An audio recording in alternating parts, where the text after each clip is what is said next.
Time dilation, the fifth dimension, gravity's ability to transcend time and space. Yep, if you watched Christopher Nolan's sci-fi epic Interstellar and ended up with more questions than answers, you are not alone.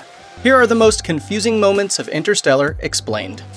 Professor Brand is the father of astronaut Dr. Amelia Brand, and has dedicated his entire life and career to solving the gravity equation. Once he passes away, Murph takes on the responsibility of searching for the answer, but throughout the movie, it is never made clear what exactly they have been after. What is apparent is the purpose. Once this mysterious equation is solved, humans will be able to use gravitational anomalies to manipulate gravity and to safely get everyone off the planet. The snag in the plan is that the data from inside a black hole is needed to complete it. No one has ever seen inside a black hole, so there was no way to get the data until Cooper. For obvious reasons, the movie couldn't get into the gritty scientific details of the fake equation, but what is important to know is that anomalies are crucial to the solution, and a black hole is the biggest anomaly of all. When Coop goes inside the black hole Gargantua at the end of Interstellar and transmits that data to Murph, she is finally able to solve the equation and save humanity.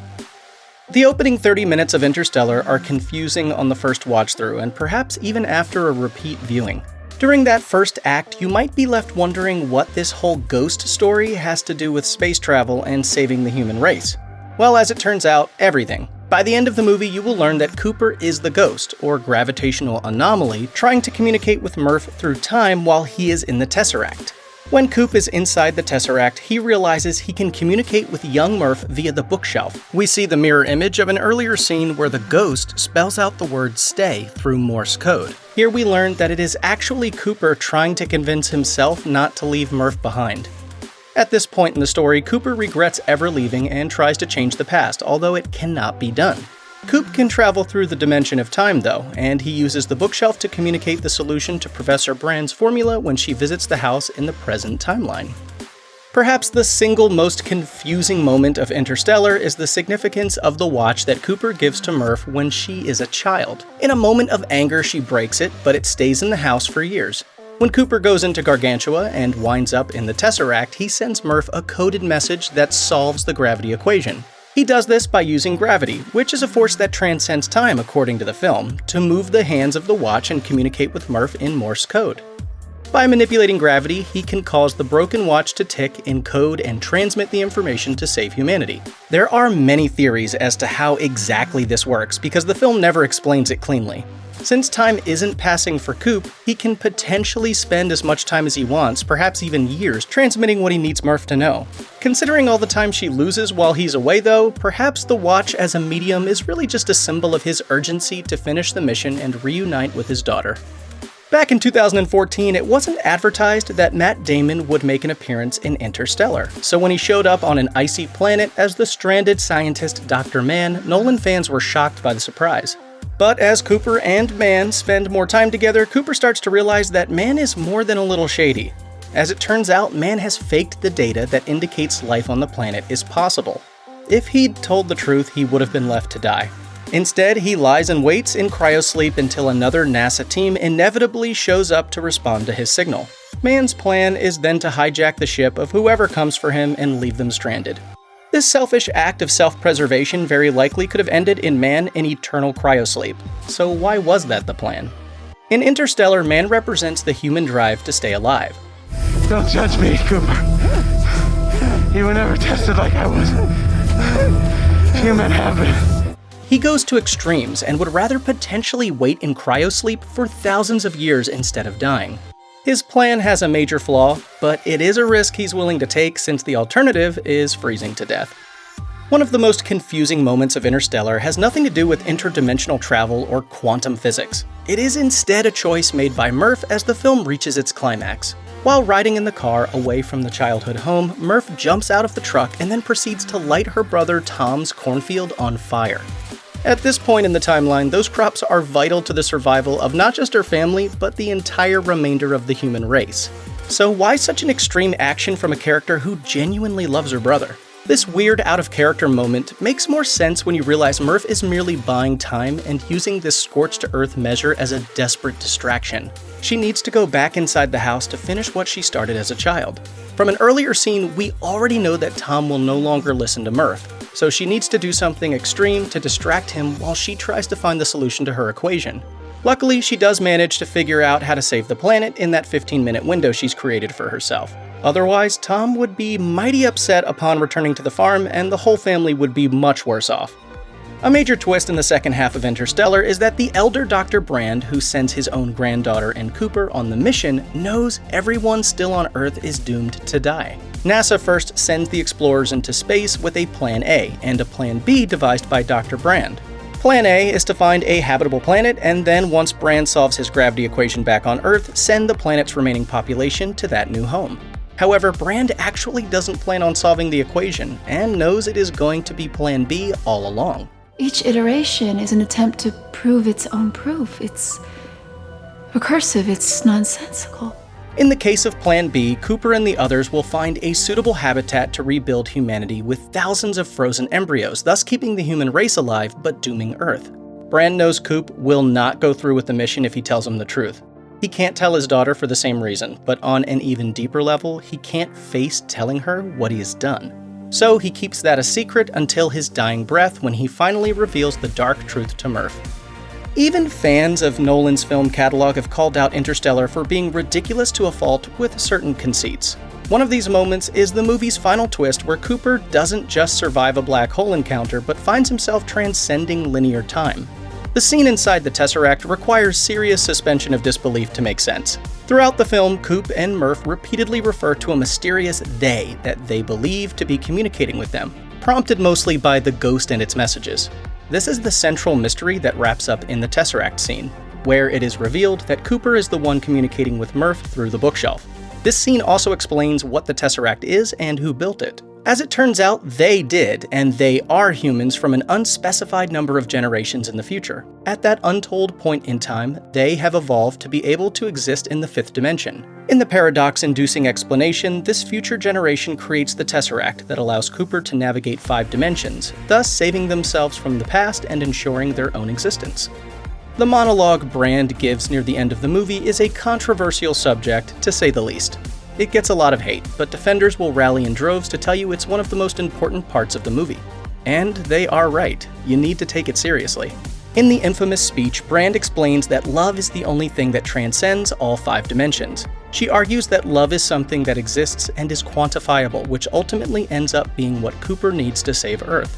The only way he is able to contact Murph through the bookshelf in Gargantua is through their familial love connection. Coop even exclaims, "It's just like Brand said. My connection with Murph, it is quantifiable. It's the key." In an added layer of meaning, it is also humanity's love for each other that inspires them to build the Tesseract and save the past generation. Interstellar has what many would consider a happy ending. Coop makes it back to Earth in time to see his daughter one last time. She can die having gotten the final bit of closure she needs, and he can be free to live his life unburdened. The secret tragedy is that Coop makes it home too late to spend any significant amount of time with his daughter. Or perhaps we have just stumbled upon a plot contrivance. By the end, Murph is an elderly woman who has stayed alive long enough to finally see her father again, who looks the same as when he left decades ago. The whole movie is built on this relationship, so people are rightfully confused as to why they only spend a few minutes together. Murph now realizes this reunion is the last thing that is driving her to live, and she can finally let go. She even says to Coop that she doesn't have much time left and that a father shouldn't watch their child die.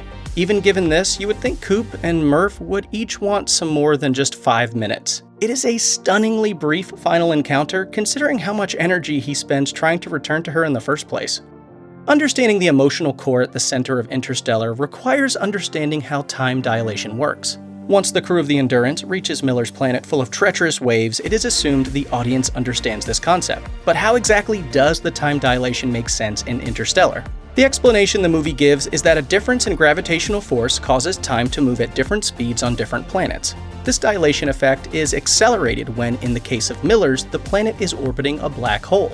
As the force of gravity increases, time moves at an accelerated pace. While Coop and his crew only spent a few hours crash-landed on Miller's planet, 23 years have passed on Earth.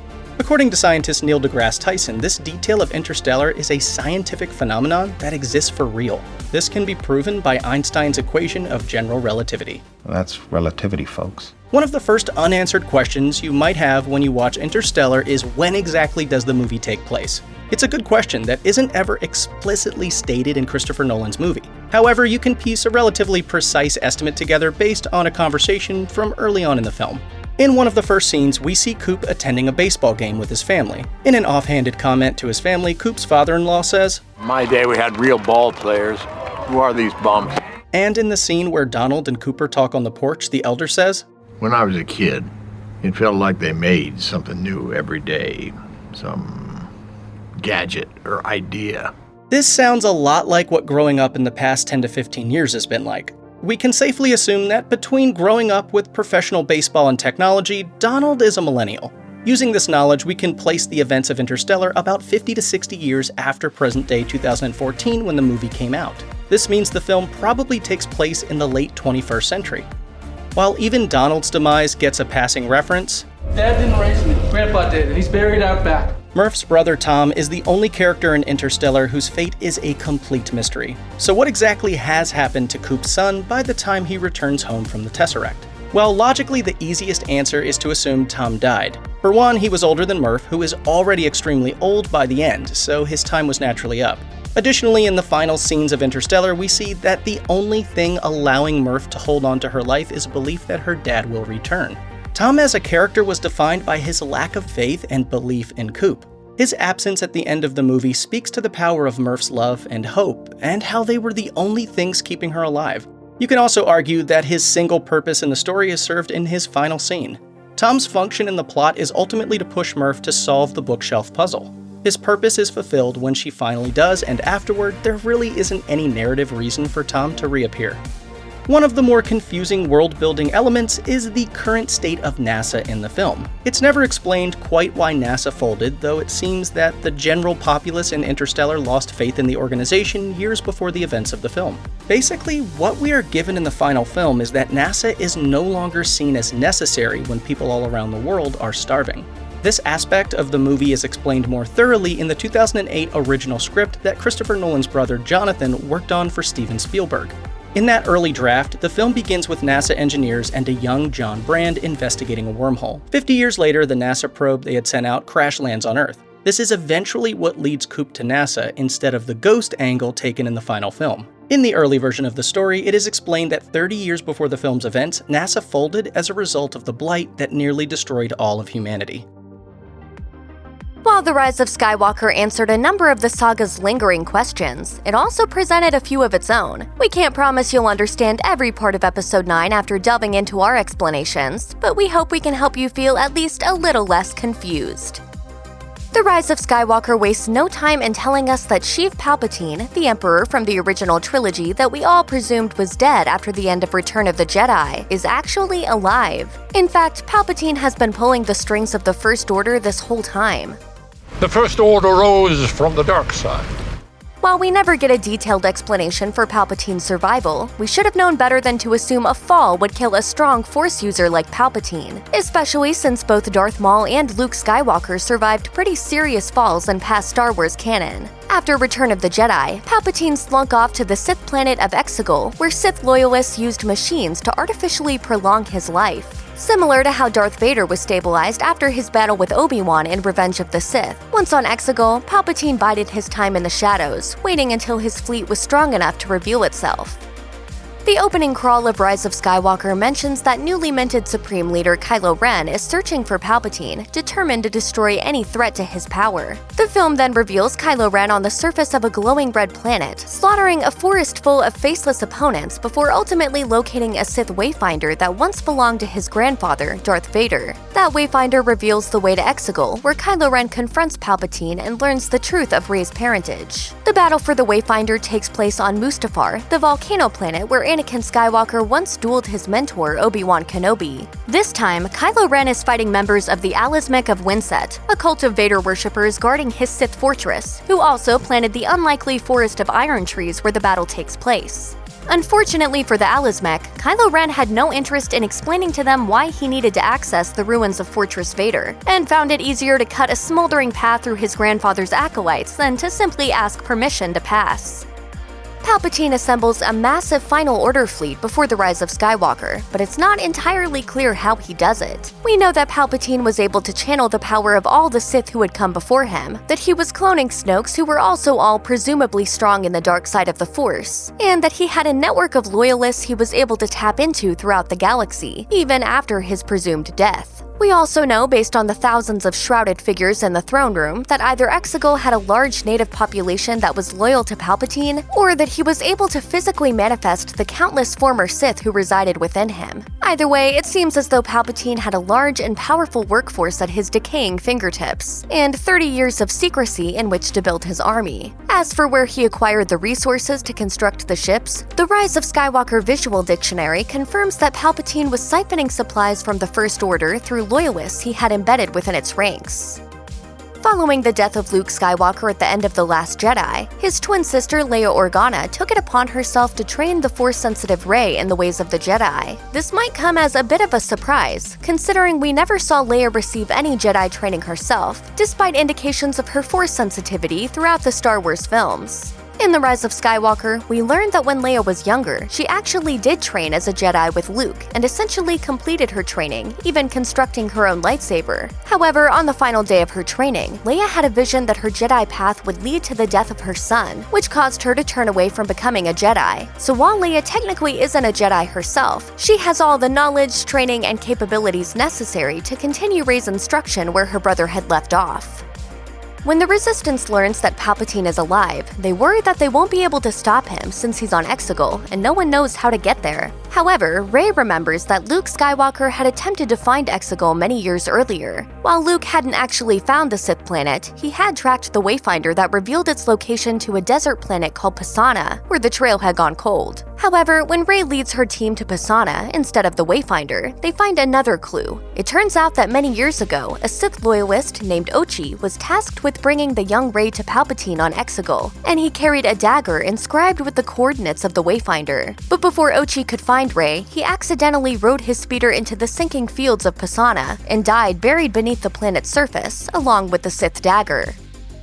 After finding Ochi's Sith dagger, C-3PO reveals that while he can read the coordinates inscribed on it, he is incapable of translating them for the rest of the team. As 3PO explains, his programming forbids him from translating the Sith language under any circumstances, due to a rule passed by the Imperial Senate, which may date all the way back to the prequels. As we learned in episodes 1 through 3, Palpatine spent years manipulating the Senate from within in order to serve his dark purposes, and eventually dissolved the Senate entirely. Knowing this, it makes sense that Palpatine would have enacted legislation making it impossible for droids to translate Sith, enabling him to keep his true identity and master plan hidden from his peers.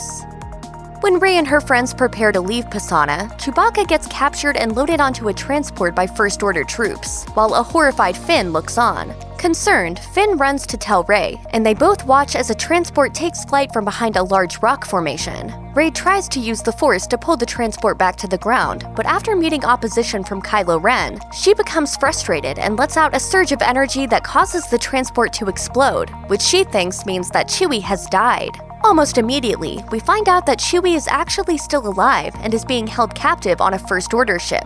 General Hux mentions that there was actually a second First Order transport on Pisana, which was the one Finn saw Chewie being loaded onto. He must not have seen the second one due to the rock formations dotting the landscape. Since Rey, Finn, and their companions left Pisana immediately after the transport exploded, they missed when the second one containing Chewie took off.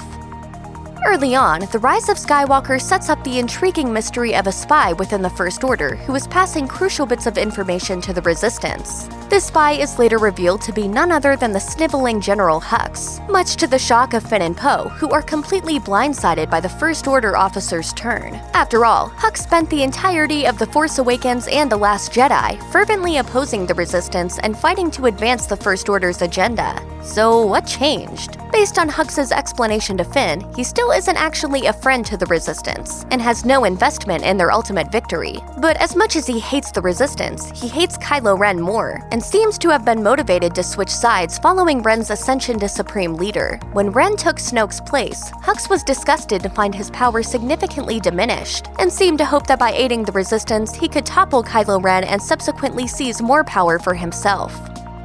Between the completion of The Last Jedi and the beginning of production on The Rise of Skywalker, Carrie Fisher, who has played Leia Organa since A New Hope in 1977, passed away. However, since Leia was still very much alive in the Star Wars universe, director J.J. Abrams announced that he would be reworking the Rise of Skywalker storyline to incorporate previously unused footage of Fisher from The Force Awakens to finish Leia's journey. This resulted in Leia being present in the first act of Rise of Skywalker as Rey's teacher and the leader of the Resistance, then dying around the midpoint of the film after reaching out to her son one final time with the Force. While Leia's ending was largely dictated by the available archival footage of Fisher, her death still provided a bittersweet and fitting send-off to her character. Although it appears that Leia only transmits the name Ben through the Force, her son's reaction indicates that he received more than that. Perhaps it isn't only his name that Leia Force projects to him, but her feelings of motherly love and acceptance, letting him know that even after all he's done, she still considers him her son. Leia's last-ditch effort to pull her son back from the dark side pays off, but the effort of reaching him takes every bit of remaining strength she has. She dies, becoming one with the Force, just like her brother before her. At first glance, it might seem as though Kylo Ren's transformation back into Ben Solo is confusingly abrupt, but upon closer examination, Ben's decision to abandon his dark side persona is something he's been struggling with for a long time, both in previous films and in the first half of The Rise of Skywalker. Before his duel with Rey, Kylo tells her that he can never go back to his mother. The dark side is the only option available to him, but when Leia contacts him during their duel, he realizes the truth. He could always go back, and the only one holding him back was himself. Afterward, he imagines his deceased father, Han Solo, who tells him Kylo Ren is dead, and counters every argument he can think of to remain on his dark path. Finally, when it seems as though Ben wants to apologize for all the evil he's done, Han replies with his iconic "I know," communicating his enduring love and forgiveness. Afterward, Ben tosses his Sith lightsaber into the ocean, having finally found the strength to turn back to the light side, thanks to the combined efforts of his loving parents. Long before the beginning of The Force Awakens, Palpatine was responsible for the creation of Snoke, along with an indeterminate number of identical Snoke clones. Palpatine maneuvered Snoke into a position of power as Supreme Leader of the First Order, and all of Snoke's orders in the first two films actually came from Palpatine. While Palpatine was secretly shaping the First Order, he was also searching for his granddaughter Rey, whom he considered his heir. He sent out bounty hunters to find her, but their efforts failed. He didn't know where she was until she started her Force training under Luke Skywalker. He then tasked Kylo Ren with finding and killing her, but he never intended for him to succeed. Instead, he hoped his efforts would propel Rey to lean further into the dark side, preparing her to take over for Palpatine as Empress. Once Rey faced him on Exegol, Palpatine tempted her to strike him down and take his place, just as he once taunted Luke Skywalker. Palpatine claimed that killing him would transfer his spirit to Rey, along with all the past Sith, and they would all rule over the galaxy as one. After Palpatine believes he's won, Rey again attempts the Force exercise that's been eluding her throughout the whole film, trying to channel the Jedi who have come before her. This time it works, and Rey is strengthened by a number of Jedi voices feeding her encouragement that enables her to face Palpatine again. If some of those voices sounded familiar, there's a reason for that. The Rise of Skywalker brings back every significant Jedi from past Star Wars movies, including Hayden Christensen as Anakin Skywalker, Ewan McGregor and Alec Guinness as Obi-Wan Kenobi, Liam Neeson as Qui-Gon Jinn, Frank Oz as Yoda, Samuel L. Jackson as Mace Windu, and of course, Mark Hamill as Luke Skywalker. Additionally, the scene includes some voice actors from Star Wars animated series who portrayed now-deceased Jedi, namely Ashley Eckstein as Ahsoka Tano, Freddie Prinze Jr. as Kanan Jarrus, Olivia Dabo as Luminara Unduli, Jennifer Hale as Ayla Secura, and Angelique Perrin as Adi Gallia. The combined strength of Rey and the spirits of the past Jedi is enough for Rey to reflect Palpatine's dark energy back on himself, killing him. Since Palpatine technically causes his own death, his spirit doesn't pass to Rey as he'd planned, and the Sith line is ended. No, you must die! Several times throughout The Rise of Skywalker, characters mention that Rey and Kylo Ren make up a dyad in the Force, a new term we've never heard of in previous Star Wars films. Dyads are extremely rare, and the two of them together can wield the Force in powerful ways that haven't been seen in generations. Kylo Ren speculates that their unique nature is due to them being the grandchildren of two of the greatest Force users in history, Anakin Skywalker and Emperor Palpatine. When Palpatine realizes that Rey and Ben are stronger together than either of them are separately, he heals his decrepit body by draining their combined force energy, then tries to weaken them by splitting them up. Rey is still able to defeat Palpatine by channeling the strength of past Jedi, but the effort completely drains and kills her. However, Ben is able to revive Rey by transferring all of his energy to her through the Force, which ultimately kills him. Before he dies, though, he and Rey are able to share a few grateful moments of life together, likely made possible by the strength of their shared bond. Zack Snyder's Justice League is an ambitious, 4-hour epic packed with tons of previously unseen footage, as well as contradictions and unexplained moments. Here are those confusing moments explained.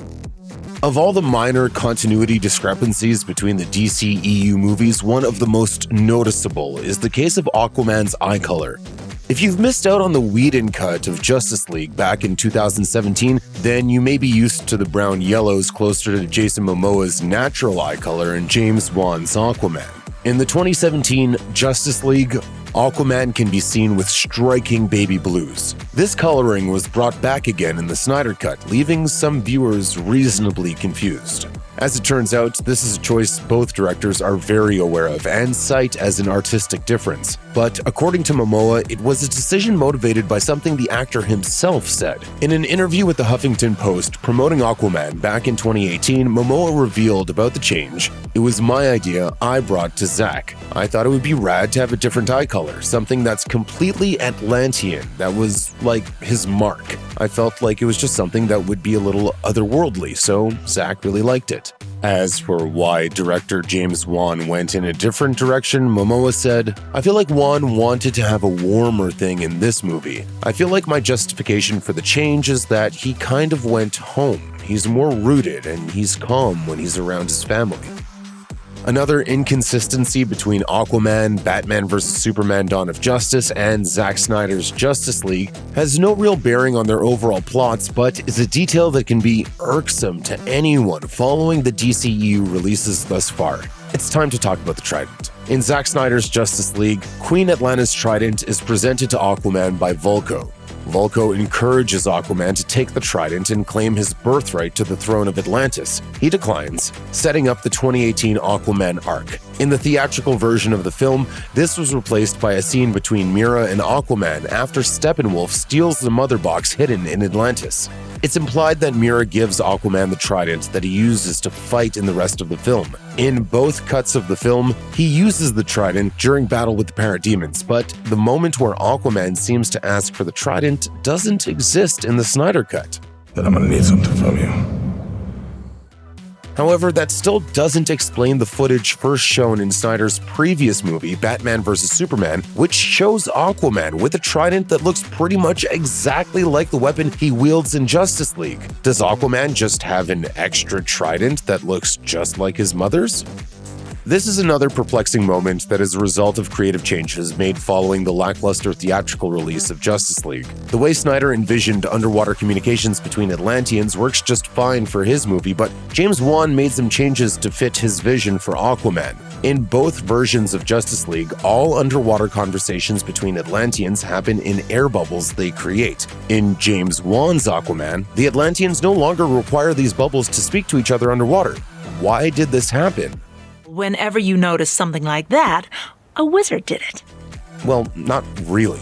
Wan said in an Entertainment Weekly interview, people are overthinking it. They're just gonna talk.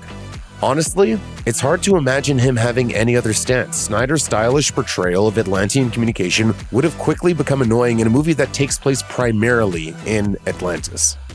To many who grew up with the Justice League comics and cartoons, Green Lantern is a core member of the League. Sadly, the colossal bomb that was 2011's Green Lantern movie with Ryan Reynolds ensured that DC won't be touching Hal Jordan for a good while. But it seems like Snyder has put the wheels in motion to one day bring Green Lantern back into the fold. The climax of the second part of Zack Snyder's Justice League is a flashback of epic proportions. It depicts the first age of heroes and the final battle between Darkseid and the humans, Atlanteans, and Amazons. The one lantern visible, Yalan Gur, was in the original cut, but in the Snyder cut he explicitly dies by Darkseid's hand. The scene also highlights how the ring escaped and continued the hero's line, which presumably would have been followed up on in a future Justice League sequel. Yalan Gur wasn't the only Lantern that made an appearance in the Snyder Cut.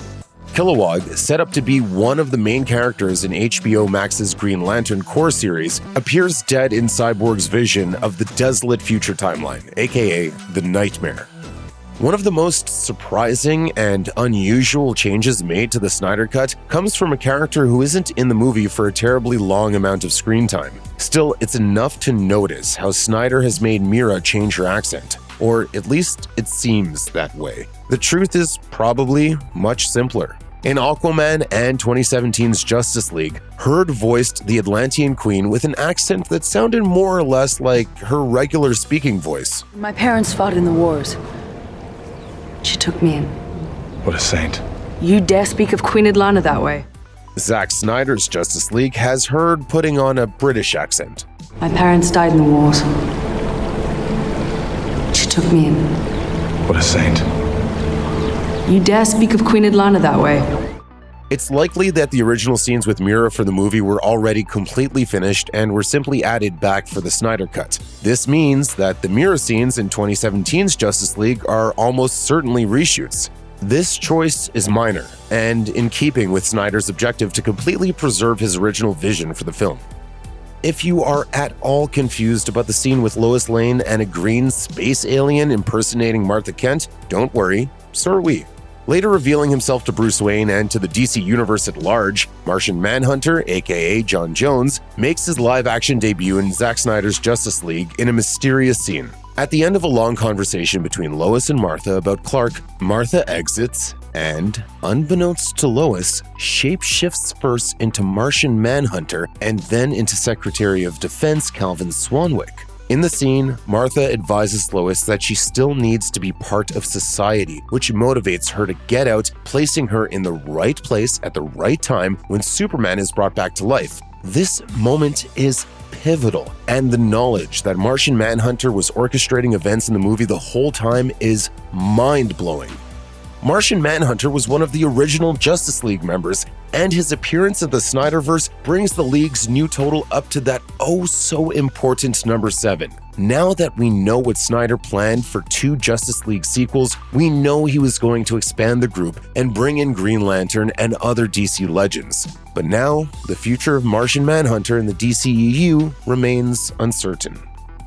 A very important part of the Snyderverse is the Nightmare. It's never really explained in either Batman vs. Superman Dawn of Justice or Zack Snyder's Justice League, nor is it referred to by name. Still, understanding it is vital to understanding the greater meaning behind many of the new additions to the Snyder Cut. The Nightmare is introduced in Batman vs. Superman when Bruce dreams of being in a sandy, washed-out desert. After being ambushed by a group of men, Batman sees parademons coming in the distance and is overtaken. This vision concludes with the reveal of an evil Superman, and Bruce being awoken to a flash from the future telling him, Lois is the key.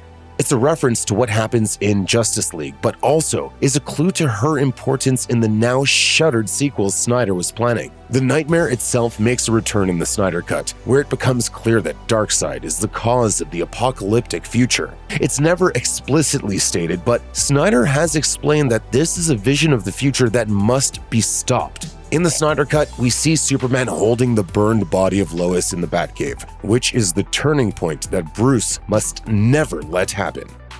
There's a lot to love about Zack Snyder's Justice League, but admittedly, it doesn't explain some of its biggest concepts, such as what exactly is the anti-life equation and why does Darkseid want it so badly? Originally created for DC's Fourth World arc in 1970, the anti-life equation is a secret way of controlling all sentient beings. Darkseid believes part of the equation exists in the subconscious of humanity, which is why Steppenwolf interrogates people using those creepy spider bugs. Thematically, a common interpretation is that the equation is a mathematical proof of the futility of living and a way to dominate humanity through spreading hopelessness. What it actually is, and whether or not it has a physical form in the Snyderverse, is one of the biggest mysteries for the future of the DCEU.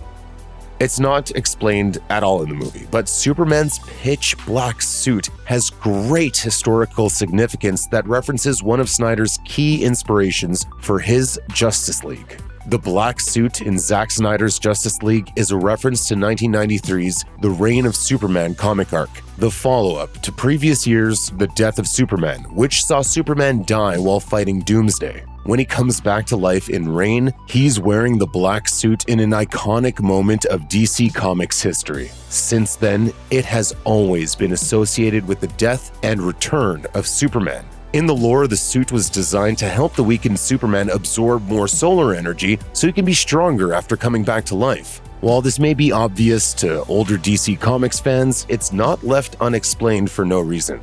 There was actually a deleted scene that was shot during Snyder's original production that showed a newly resurrected Superman choosing to don either a suit of Kryptonian armor or the iconic black suit. Joe Manganiello joined the DC Universe as Deathstroke in a mid-credit scene in the theatrical cut of Justice League back in 2017. The yacht scene that served as his introduction is in the Snyder cut, but in an altered form. However, the restored version of the scene is more confusing than anything else. In the theatrical Justice League, Deathstroke's introduction was a teaser for a Legion of Doom movie where Luthor gathers a band of villains to face off against the Justice League. Shouldn't we have a league of our own? In the version of the scene that made it into the Snyder Cut, Luthor tells Deathstroke Batman's true identity, which is a significant difference. At the time, Snyder's intention was to make a standalone Ben Affleck Batman film following Justice League, with Manganiello's Deathstroke serving as the main villain. Affleck dropped out, and The Batman eventually turned into the Robert Pattinson-led, Matt Reeves-directed project currently in production. Now, both versions of Justice League have scenes teasing movies that will never see the light of day. The nightmare scene in the epilogue is the most dire of all. Parademons roam the land while Batman and the rest of the League are at the end of their rope. Aquaman is dead, replaced by Mira. Deathstroke is working with the League, and Flash is wearing his future costume from the Batman vs. Superman flashback. Jared Leto's Joker makes his return to mock the Dark Knight one last time. He and Batman make important references to the deaths of Robin, Harley Quinn, and Lois Lane before Joker offers Bruce a truce. The sequence ends with the League preparing for what might just be one last battle at the end of the world with Superman. The scene is loaded with implications about what might have happened in the future of the Snyderverse. It confirms the death of Robin at the hands of the Joker, and that Bruce letting Lois die in a tragic blast is the turning point of the conflict according to Snyder. This tragedy allows Superman to succumb to the anti-life equation and therefore fall completely under Darkseid's control. Time travel and multiverses were going to play a major role in Justice League 2 and 3, but now this single scene is the most we'll see of Zack Snyder's dark Justice League trilogy. Close encounters of the kind, horses in the night skies, cowboys and aliens and predators all feature in Jordan Peele's newest film, Nope. And you don't need access to any X-Files to understand it all. Keep watching for the confusing moments in Nope Explained. Early in the film, Nope introduces O.J. Haywood and his father, Otis Sr. The two run a horse ranch with a side business of wrangling the animals for Hollywood films, and their intro scene starts off pretty quiet and peaceful. That is, until an array of objects start raining from the sky like daggers, one of which fatally wounds Otis. The scene is pretty clearly explained via the later events in the film, but it can be a bit confusing at first. While OJ is told by the authorities that the items likely fell out of an airplane, he doesn't buy that explanation. Eventually, he discovers that a giant alien monster is to blame, a creature that vomits out any non-organic material after feeding. So, presumably, the alien was passing overhead after a meal, cloaked in its cloud cover, and unfortunately decided to spit up some keys and coins directly over Haywood Ranch. Following the brutal opening combo of Gordy's home and Otis's death, Nope launches into a full opening credits sequence, something that's seen less and less in modern movies but common to the classic genre flicks that Peele pulls from. The only thing is, it's hard to tell exactly what's going on during the opening credits. The names appear in the middle of an oscillating landscape of waves, almost like the viewer is sitting inside an otherworldly blanket fort. Eventually, the camera zooms in to reveal a man riding a horse, a clip later explained to be the first movie ever made. It's impossible to discern what's happening your first time watching the Nope opening credits, but after going through the full film, it becomes much clearer. The camera shot that displays the credits is the same shot used to show the inside of the alien's mouth later on. The flags from the decoy are repeatedly shown dangling out the billowing maw, and the shot is used again in the Star Lasso experience scene when the creature devours a whole show's worth of people. This could just be a fun Easter egg for folks on their second viewing, but it can also be read as thematically significant. Ricky refers to the UFO as the viewers, and that's also what you are when you're watching the movie. Rattling off the cast and crew from the perspective of the monster makes that connection even more explicit, and the texture of the alien also foreshadows its final form. After getting kicked off the set of a commercial, OJ and Emerald head to the Wild West theme park Jupiter's Claim, owned by the enigmatic Ricky Park. Specifically, OJ goes there to sell another horse, Lucky, to Ricky, having already sold him almost a dozen. While in the meeting, OJ brings up the notion of buying a few of the horses back, which causes Ricky to pause and eventually change the subject. This scene makes a lot more sense with the context of the rest of the movie. It's implied that Ricky has been experimenting with the alien for some time by feeding it horses, a grim act that eventually becomes the centerpiece of his Star Lasso experience. Ricky probably balks at the idea of selling OJ the horses back because, well, they're not around anymore. Instead of discussing the issue, Ricky switches gears and tells Emerald all about his experience shooting the sitcom Gordy's Home, the site of the violent incident pictured in the first scene. This moment also foreshadows the Star Lasso experience, as it shows Ricky's ability to ignore trauma and potential danger in the interest of turning a profit. After setting up security cameras all around the ranch and preparing for the UFO's return, OJ has what seems at first to be a real alien encounter in the horse's stables. While investigating some strange activity, he comes upon three big-headed beings covered in coarse black hair. It's one of the film's spookier scenes, but it ends up being a complete fake-out, as the aliens are nothing more than three kids in costumes.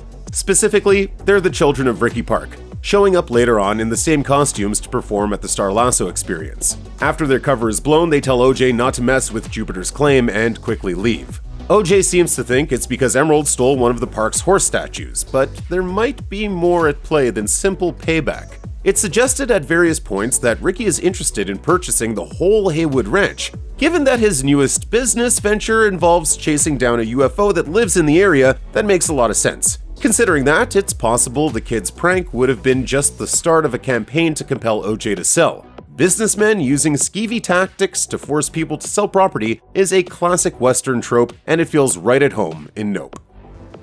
Arguably the most graphic and striking scene in all of Nope happens after the alien eats the people at the Star Lasso experience. The creature descends directly over the Haywood house and begins releasing all manner of objects. Coins, keys, and a giant statue of a horse all get jettisoned out of the creature's maw, but it also spews a veritable hailstorm of blood and viscera from its recently consumed meal. In other words, the alien starts raining literal blood over the Haywood house.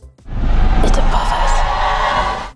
The spark for this horrifying moment is the alien's feast at Jupiter's Claim. It sucks up way more people and other assorted items than ever before, so it makes sense that its release ends up being so massive. Why it chooses to dump all over the Haywood house specifically, however, is a bit less clear. The best explanation is probably OJ's own. It's a territorial animal and it's marking its territory.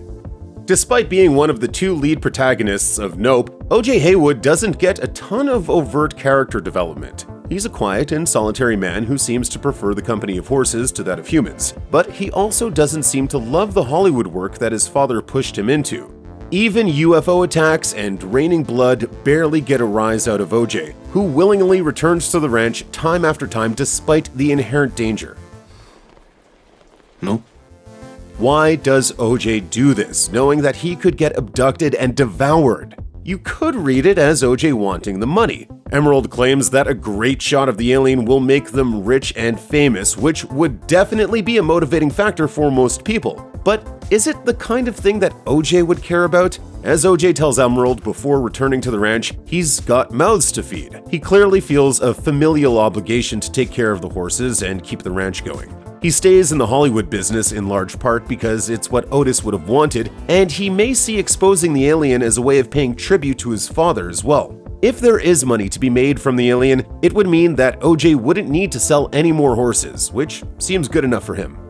The climax of Nope is a complicated sequence, and there are a lot of things that are easy to miss your first time watching it. Essentially, the whole group lays out an elaborate plan to capture the alien fully on camera. Each character has their own motivations, with Angel wanting to expose extraterrestrials to the public, Emerald seeking out the fame and fortune a great shot could bring, and Holst seeking out some kind of artistic achievement by making an impossible shot.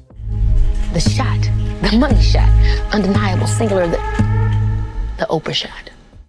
One of the more confusing parts of the plan involves the dozens of sky dancers that the crew sets up all around the ranch. At first, they look like they're meant as distractions, but they're actually a sort of radar system. Because anything electrical conks out when near the alien, you can tell where the creature is by which sky dancers get turned off. The electrical issues are also why Holst brings an old-fashioned hand-crank camera, which doesn't rely on any modern power source to operate. Finally, OJ uses a parachute-laden string of flags, the same kind that temporarily incapacitates the alien earlier in the movie as a means to briefly scare it off. Once the UFO gets on him and he rides into position for the shot, he releases the string into the air to dissuade the alien from eating him and Lucky. The plan works, and both OJ and Lucky make it out in one piece.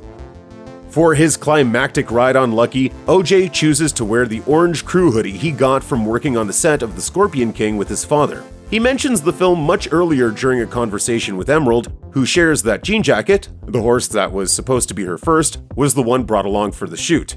The Scorpion King generally seems to symbolize the complicated relationship that the Haywood siblings had with their father. It was the first job that OJ got brought along for. It marked a schism between Otis and Emerald, and because Jean Jacket didn't even end up being used in the film, it also represents unfinished business. He even goes so far as to dub the alien Jean Jacket.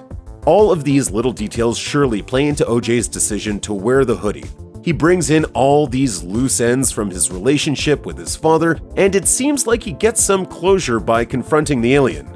Of course, the hoodie is functionally relevant, as its bright orange color is easy for both the alien and the rest of the crew to see, and it's big enough for OJ to wrap himself in what looks to be a bulletproof vest for extra protection. Emerald even sews some eye-like reflectors into the back of the hood to help get the creature's attention when the time comes. Just as everything is set for the big alien shoot, the crew gets disrupted by the surprise arrival of a paparazzi reporter. Riding in on an electric motorcycle with a striking chrome helmet that completely obscures his face, the reporter quickly begins badgering Emerald with questions about the strange incidents in the area. Because he looks like a robot from the future, it's natural to assume at first that the motorcycle man has some ulterior motive for being there. But in the end, he just dies in a relatively unceremonious fashion. The main reasons for him showing up seem to be getting Emerald a motorcycle, something she references early on, and offering another bit of meta-commentary. Like Holst, the reporter is there to get the shot. Even as he's lying on the ground, about to die, he implores OJ to take a picture of him.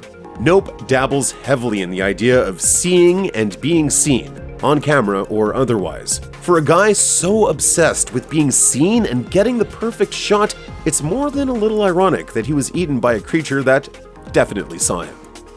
Shockingly, the whole plan to capture footage of the UFO goes perfectly, at least until Holst decides to take a camera with him up a hill where he's quickly eaten by the monster. Holst is a curious character throughout the film, to say the least. Whenever he's shown editing film, it's mostly nature shots of predators fighting. He agrees to help out when Emerald promises an opportunity to get the impossible shot, which suggests that he's still chasing some kind of artistic peak. And yet, once he has the shot, Holst seems to lose all sense of himself. "We don't deserve the impossible," he says before climbing up the hill with his camera. This seems like a declaration of intent. Holst willingly travels to higher and more dangerous ground with the camera in tow in an attempt to make the shot even more perfect. And what's more perfect than what he already has? More of the alien at golden hour. He films the alien's approach and attack even as his camera is destroyed along with him. He gets the shot at the ultimate price. How does the time reset actually work? Why are they called mimics? Here are the answers to your biggest questions about Edge of Tomorrow.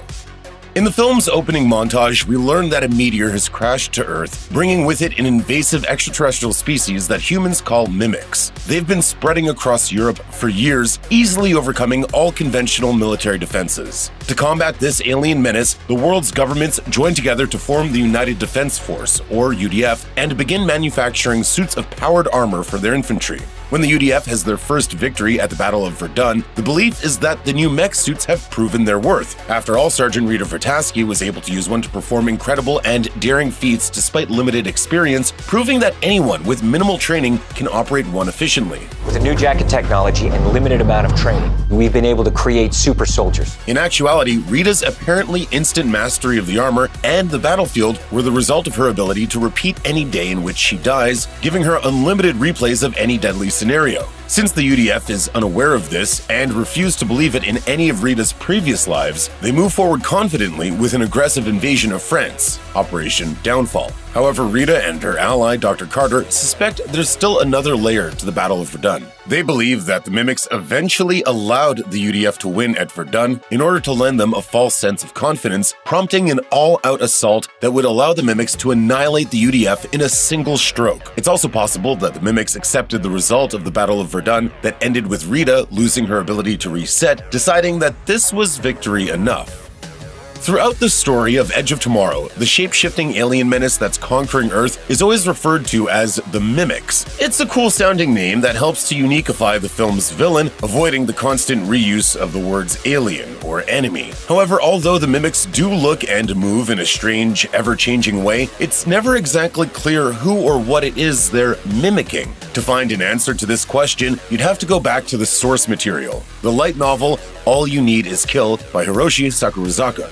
There, it's explained that the aliens based their earthly shape on the first life form they encountered after crash landing on our planet, a starfish. This idea isn't really represented in the film, with the mimics receiving a totally original design that doesn't map easily onto anything in our animal kingdom.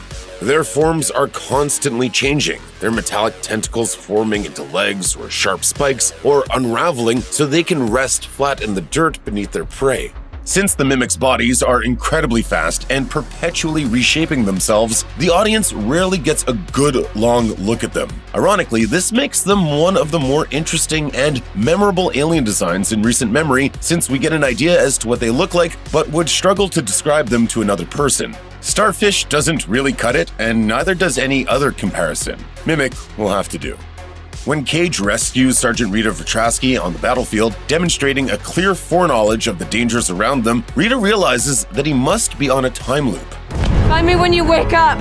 In his next life, Cage finds Rita and learns that months earlier, she also absorbed the blood of an alpha mimic, gaining the ability to start the day over upon her death. However, she lost that ability on her last loop, during which she managed to win the Battle of Verdun, but also suffered serious non-lethal blood loss. When she received a transfusion of new normal blood, she lost the ability to reset the day. Upon hearing this, we can't help but ask one logical question. How can Rita possibly know that she no longer resets time when she dies unless she died and didn't come back? This, unfortunately, is something the viewer simply has to accept in order for the movie to work. To patch up this potential plot hole, we're forced to accept that Rita, and later Cage, can simply feel that their ability to reset time is gone. We see it happen to Cage after he suffers his own similar injury and blood transfusion in the final loop of the film.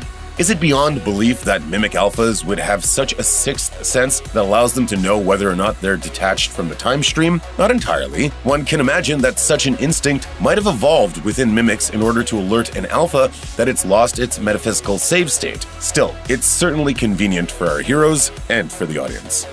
Dr. Carter does a pretty solid job of explaining the mechanics of Edge of Tomorrow's time travel during his initial meeting with Cage. While most mimics are of the animalistic soldier variety, there are two special kinds of mimic that, together, give them their unique advantage over humanity. Their movements are governed by a massive Omega mimic, a strange and stationary creature with the power to skip backwards in time by about 1 day. However, the Omega can only do this when its counterpart, the Alpha mimic, is killed. This is basically a defensive reflex. While the Omega remains hidden, the Alpha goes into battle. If the Alpha is killed, that means a battle has not gone as well as possible and should be attempted again, with the benefit of this experience. In short, the mimics are save-scumming the war for Earth. When Cage is infused with the Alpha's blood on the battlefield, he acquires the Alpha's ability to trigger the Omega's time reset. The Omega is still the one altering time, but its reflex is kicked every time Cage dies, instead of when the Alpha dies. Cage gets the added benefit of countless replays and accumulated experience, giving him an advantage in battle. Like Rita before him, Cage only loses this power once enough of his blood has been replaced. Because the Mimic's activities and motivations are kept a mystery from the audience, we never definitively learn what effect Cage's blood infusion has on the Mimic's own abilities. Whether or not the Alpha's death would still trigger a time reset while Cage has the power is never totally clear, since we don't see an Alpha killed between the first and final versions of Operation Downfall. However, since the Mimic's behavior remains predictable in the time loop, we can safely assume that they're not retaining knowledge from each reset. The only changing factor is Cage's psychic visions from the Omega, which grow stronger after each loop. This is how the Mimics eventually figure out that Cage has become the new reset trigger, setting a trap for him with a fake vision of the Omega's location. In this loop, the Mimic Alpha corners Cage and deliberately keeps him from killing himself, apparently trying to capture him alive so as not to lose this progress. Cage manages to reset anyway, and the Mimics never seem to pay special attention to him again. This implies that they only know of his unique nature on loops in which he gives it away.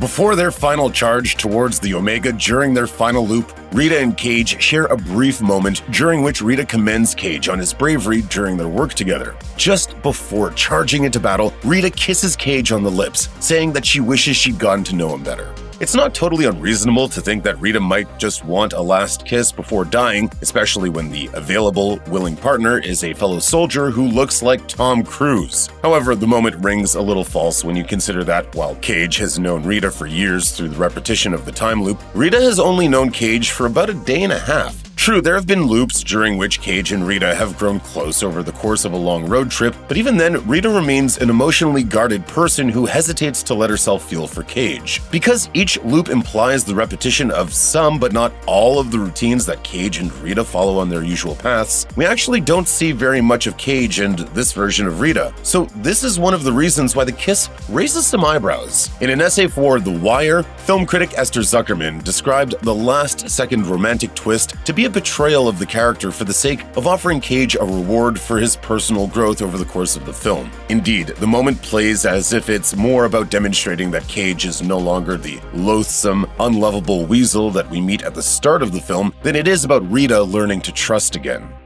As previously mentioned, the film is based on a novel by Hiroshi Sakurazaka entitled All You Need Is Kill. According to an interview with Variety, Warner Brothers president of marketing Sue Kroll found that audiences were put off by movies with the word kill in the title, leading to the project's rebranding. Director Doug Liman, on the other hand, later told Den of Geek that the film was renamed to accommodate the film's tone, which is significantly lighter than that of the source material. He suggested that the film be renamed Live, Die, Repeat instead. Someone at Warner Brothers wasn't fond of this title and bequeathed the project the more generic-sounding title Edge of Tomorrow against Lyman's objections. Live, Die, Repeat was used as a tagline for the movie instead. Lyman feels that this contributed to the film underperforming at the box office despite critical acclaim. Someone must have listened, because when the movie was released on home video months later, Live, Die, Repeat was suddenly the larger print on the box, and digital marketplaces listed the full title as Live, Die, Repeat, Edge of Tomorrow. Depending on when you purchased a physical copy of the movie, it may feature the two titles in a different order. Doug Liman said that the sequel's working title is Live, Die, Repeat, Repeat, and that its release would canonize Live, Die, Repeat as the title of the first film. What took you so long? Once Cage has lost the ability to reset time, he and Rita lead a suicide mission to destroy the Omega, which is hidden under the Louvre Museum in Paris. Their mission is successful, as Cage is able to drop a belt of live grenades into the Omega's mouth. Cage and the Alpha are caught in the blast as well, and it appears that Cage lives long enough to absorb some of their blood. Then he wakes up at an earlier point in the timeline than he's accustomed to, before his disgraceful demotion to private, and learns that the Mimics have lost their capacity to fight the war. Instead of a bloody trench battle, Operation Downfall will now be met with minimal resistance from the extraterrestrial menace. This seems awfully convenient for Cage, who has now saved not only the world but his own career and reputation. The film didn't give us a clear explanation as to why this has happened, but we can extrapolate one from the logic of the film. It may be that Cage absorbing the Omega's blood has a different effect than just absorbing the Alpha's, giving him more control over the time stream than he had as merely the trigger for the reset. He may have instinctively selected a moment in time to return to that would put him in the best possible position. Co-screenwriter Christopher McQuarrie promised in a since-deleted tweet that the sequel will concretely answer this question. I'll see you tomorrow. Arguably, one of the biggest points of confusion surrounding Edge of Tomorrow was why it wasn't really considered a hit. Before the film was even released, the press was already prepared to write off Edge of Tomorrow as a flop. Whether this is the fault of the generic-sounding title or the marketing campaign's failure to convey the high concept is still up for debate. In any case, Edge of Tomorrow opened at number 3 at the box office, losing the weekend to the tear-jerking romance The Fault in Our Stars and the live-action Disney fantasy Maleficent. The film grossed about $100 million at the US box office and another $270 million overseas, but its reported budget was $178 million. It's also worth noting that projecting Edge of Tomorrow to be a failure fit into a popular narrative that Tom Cruise's star was fading in the United States. His previous 3 films, Oblivion, Jack Reacher, and Rock of Ages, were all considered to have underperformed domestically, so it's possible that the atmosphere around the film's release was already poisoned. John Wick Chapter 4 is finally here, and we've got some questions. Who is the Harbinger? What's the deal with Winston? And could this really be the end for everyone's favorite assassin? The shocking end of John Wick Chapter 3 saw Winston shoot John Wick right off the roof of the Continental. When John sees Winston again in Chapter 4, however, he doesn't seem to have a problem with him. So here's a question. When Winston shot John, was he really shooting to kill? Winston knows the high table doesn't pull its punches when it comes to punishment, so it tracks that he really did try to kill John to meet the table's demands. Of course, it also tracks that Winston knows his way around a bulletproof suit. He's also more than aware that John can take a hit and fall off a building without going down for the count. Very well, gentlemen. The Continental will now be reconsecrated. There is also a clear bond between the two men, and Winston even seems paternal towards John at times. You can't help but think that he shot John to save his life rather than end it. High table be damned. For all of Winston's talk about rules being what keeps a man separate from the animals, he can't help being a man of instinct himself. While he defers to top dogs like the Adjudicator, Winston stops at nothing to protect the rest of his pack, even if he isn't always successful. John Wick sets out to bring down the high table in John Wick Chapter 4, but he doesn't start in New York. Instead, he heads to Morocco to chase down the new Elder. But why does John kill this Elder? In the third installment of the John Wick franchise, John spends an eternity walking through the desert to find the Elder. John's hope is that this mysterious figure will reinstate him to the Assassin's Guild. The Elder demands John's ring finger in exchange for removing the price tag on his head. In Chapter 4, John is back in the desert, ready to kill this second Elder for not being able to give him back the wedding ring the old Elder took. The new Elder clearly doesn't know how to read the room and tells John he'll only know peace when he's dead. This leads to John killing him and sends the high table into punishment hyperdrive. While this kill shot sets off the event of the movie, it also speaks to the series' tragic arc of revenge. The Elder has been replaced by a new Elder. The Marquis de Gramont will be replaced by a new Marquis. No matter how many Hydra heads or henchmen John Wick takes down, new ones will spring back up in their place, ready for a new fight with the same old John Wick. The John Wick films are stuffed with symbolism pulled from Greek and Roman mythology. It's a little weird then that Winston recalls the mythic last words of a legendary Australian outlaw in John Wick's last ride. Winston tells Sharon that, after hearing he was to be executed, the infamous Australian bandit Ned Kelly said, "Such is life." Clearly, these words mean something to Winston. To him, Ned's acceptance of his fate was noble yet unsettling. Winston isn't ready to accept the fate handed to him and his beloved Continental from the high table, however. Nor does he accept that John Wick should go down without a fight. Jerome then utters the same phrase to Winston before accepting his own fate. Even if audiences are shocked to see the Marquis finish Sharon off, this moment makes Winston realize that the high table will always take more than he can give. When the Harbinger rolls up to the NYC Continental, he is clearly ready to get down to business. But why is he missing a finger? And why does that missing finger's nub suspiciously twin with John Wick's? Did the Harbinger try and fail to get out of the high table game just like John Wick? Is there some other reason he needed to cut off a finger to prove his loyalty to the table? The Harbinger doesn't seem to take much pleasure in enforcing the rules, unlike the smugly evil Marquis. However, he doesn't back down from his duties or try to get creative with the rules, unlike Winston himself. So So, what's the story? This man's backstory is one of the biggest unanswered questions in John Wick Chapter 4. The Harbinger's secret is all in his name. Harbinger is another word for a warning of what is to come. Basically, he is John Wick's Ghost of Christmas Yet to Come made flesh, here to show John what he could become if he can't escape the high table. The Harbinger was likely once an assassin, just like John Wick, one who, judging from his demeanor and telltale finger, lived through a similar story, yet suffered a very different fate.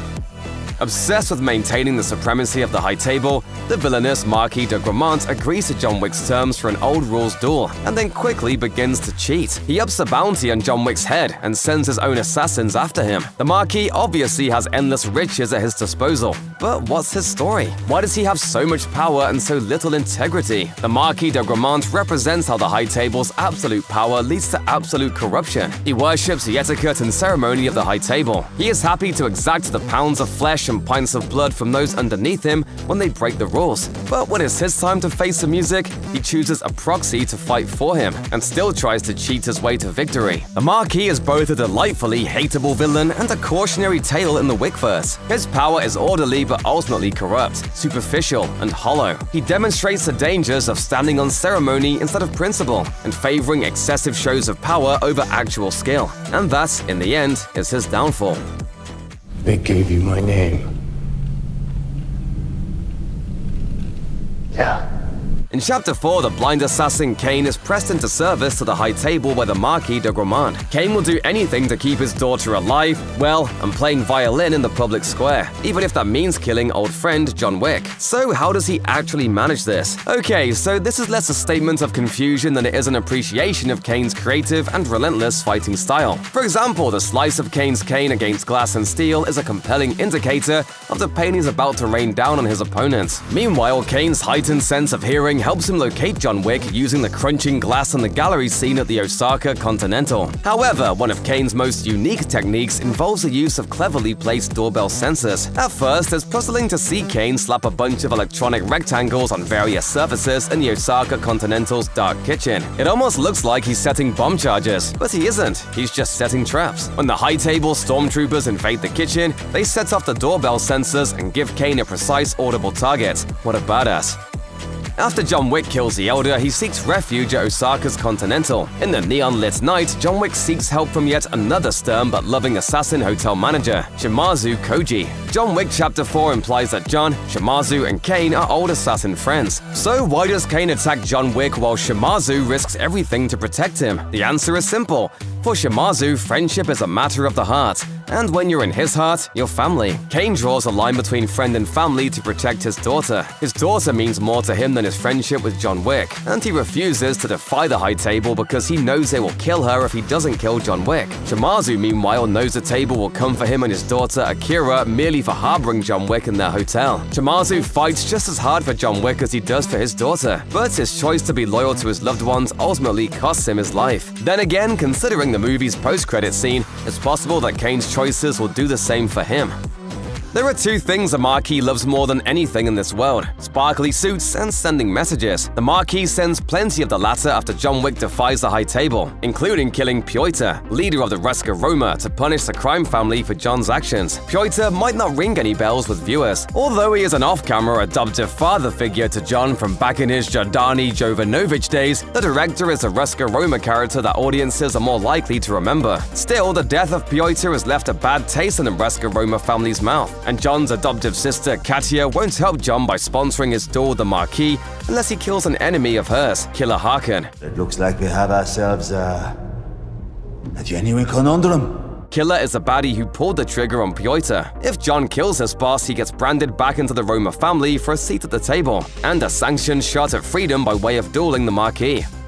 Mr. Nobody is one of the franchise's mysterious newcomers, appearing out of nowhere as a fully fledged adversary to Mr. Wick. But is this man with a plan John Wick's friend or foe? At first, Mr. Nobody appears to be yet another long-lost friend of John, emerging from the shadows to pledge his sword and attack Dog to the cause. He fires a shot that saves John's life, but it isn't because he shares Shimazu's brotherly love for John. Nobody is trying to drive the price up on John's head, not save it from rolling. While you can totally imagine a universe in which Mr. Nobody and John buddy up, or even one where Nobody finds a fistful of reasons to take up John's fight against the high table, by the end of the film, Nobody is pursuing a $40 million payday. That would pay for a whole lot of cargo pants, sure. But why does he really need that much? Well, Shamir Anderson recently told Inverse it isn't nobody that needs the cash at all. He said, not to give away too much, but it was for his mother. John Wick Chapter 4 seems to kill off John Wick for good. After taking hit after hit and starefall after starefall, John seems to meet his end on the steps of Sacré-Cœur. He slumps to his side in the sunrise, enjoying one last vision of the wife he lost. Later, the Bowery King and Winston visit John's grave. He's buried next to his wife, and even though the two visitors are a little lighthearted with their farewells, John's stone is inscribed as he requested. So is this a clever setup for an impossible beginning in John Wick Chapter 5? Or is it really the end? The John Wick movies are such stunning spectacles that it's easy to forget how much effort, time, and talent they take to make. 4 years passed between the release of John Wick Chapter 3 and its follow-up film, and Keanu Reeves and Chad Stahelski have plenty on their plates aside from the world of Wick. The collaborators have been working together in one way or another since their Matrix days. Who knows what their creative partnership might yield if this is the end of John Wick's road? Although it seems like the character will make an appearance in the ballerina spin-off movie, it really does seem like everyone's favorite dog-avenging, grief-stricken husband might be gone for good. Such is life. Oppenheimer is one of director Christopher Nolan's more straightforward films, but even this historical biopic takes some dramatic license and makes some choices that may have filmgoers scratching their heads. Nolan is no stranger to depicting time in unique ways, and Oppenheimer is a great example of that. The film is told through two distinct timelines, one focused on Oppenheimer's rise and another looking at Louis Strauss's attempts to tear his rival down. To distinguish the two, Nolan depicts Oppenheimer's view in color, while Strauss's is in black and white. This could be to make it clearer to audiences that these storylines aren't happening at the same time, but it feels like Nolan is attempting to do something more with this. What he's trying to accomplish is so unclear, though, that Nolan had to explain it before the film even released. Nolan talked with the Associated Press about the significance of using black and white to denote perspective, saying, "I knew that I had two timelines that we were running in the film. One is in color, and that's Oppenheimer's subjective experience. Then the other is a black and white timeline. It's a more objective view of his story from a different character's point of view." While this explanation does clear up what Nolan was going for, that concept of subjective versus objective doesn't necessarily come through in the film.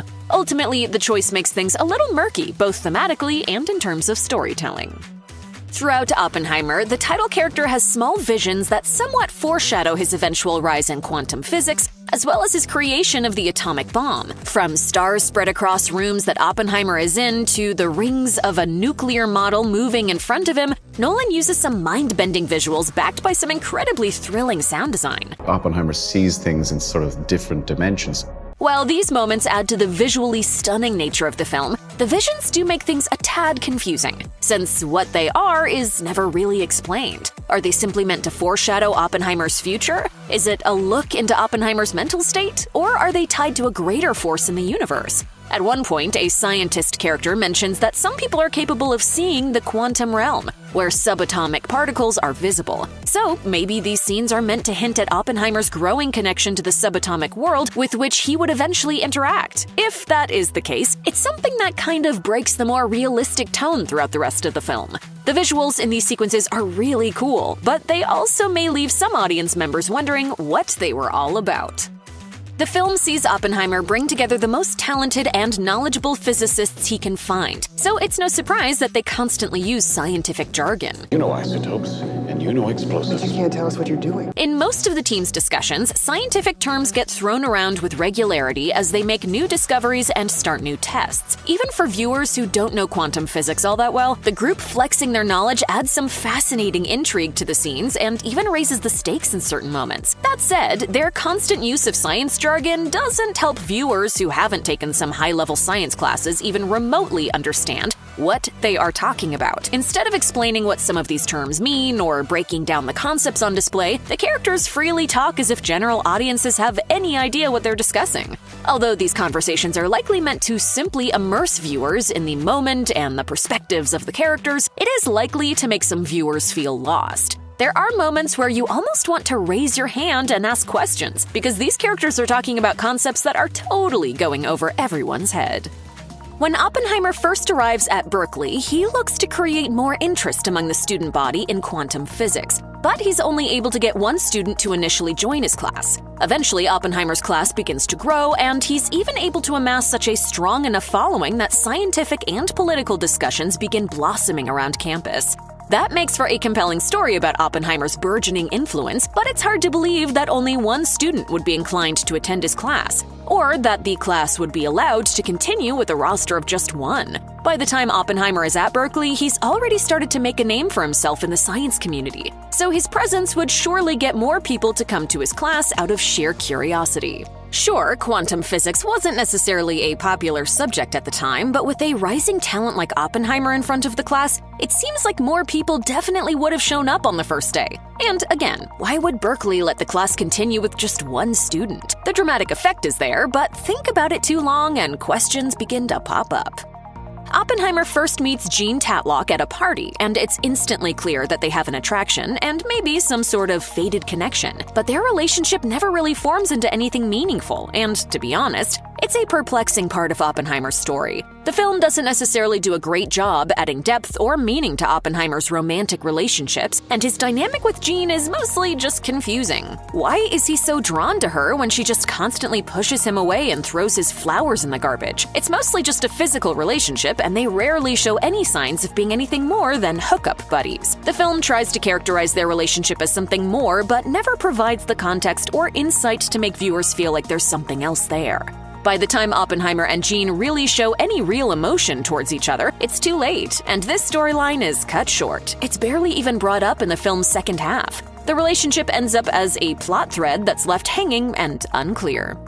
As Oppenheimer begins work on his secret project, there's a lot of stress in his household. One night, Oppenheimer returns home to the sounds of his child crying. His wife Kitty is worn out from doing all the childcare by herself. Instead of being a good father and trying to resolve the situation himself, Oppenheimer opts instead to abandon his kid for a while by taking him to Chevalier's so that he can take care of the baby. It's a pretty unheroic moment for the film's title character, to say the least. Maybe this story beat is meant to show Oppenheimer's growing obsession with the project, or hint that his two lives are growing even further apart. It's still a bizarre moment, and it's even weirder that Chevalier and Kitty never bring it up again, nor does anyone else. It's not surprising to see Oppenheimer be a little cold or uncaring towards his family, since that's kind of who he's shown to be at times, but his choice stretches that idea a little too far without delivering any meaningful ramifications.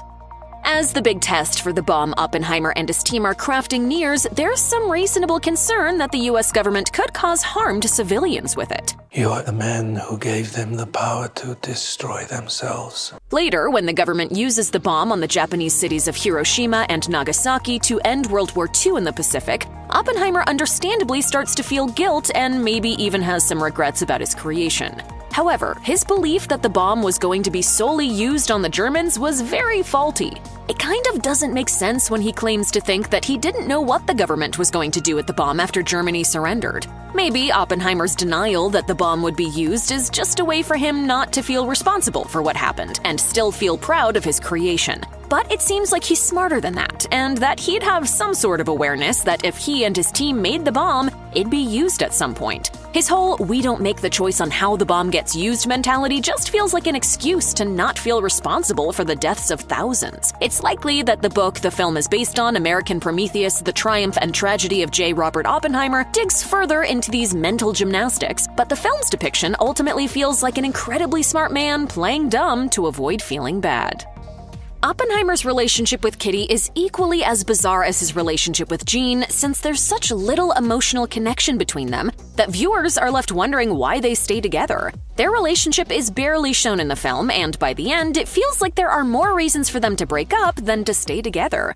After all, Oppenheimer has multiple affairs during their marriage, isn't really around to help the family out, and even uproots his family to the testing site. They barely look like they're in love throughout the film, so it's kind of strange how Kitty just stays and even defends Oppenheimer later on. Maybe she's just forced to stay with him for security reasons, since she could likely know what's going on with the bomb. But that seems a little lofty. Also, it's not like she hasn't left a relationship before, since she got divorced so that they could be together, and she even stated that she wasn't exactly thrilled to be a housewife when they first got together. Kitty has all the reasons and history to leave Oppenheimer, but never does, which is one of the most confusing parts of the entire film.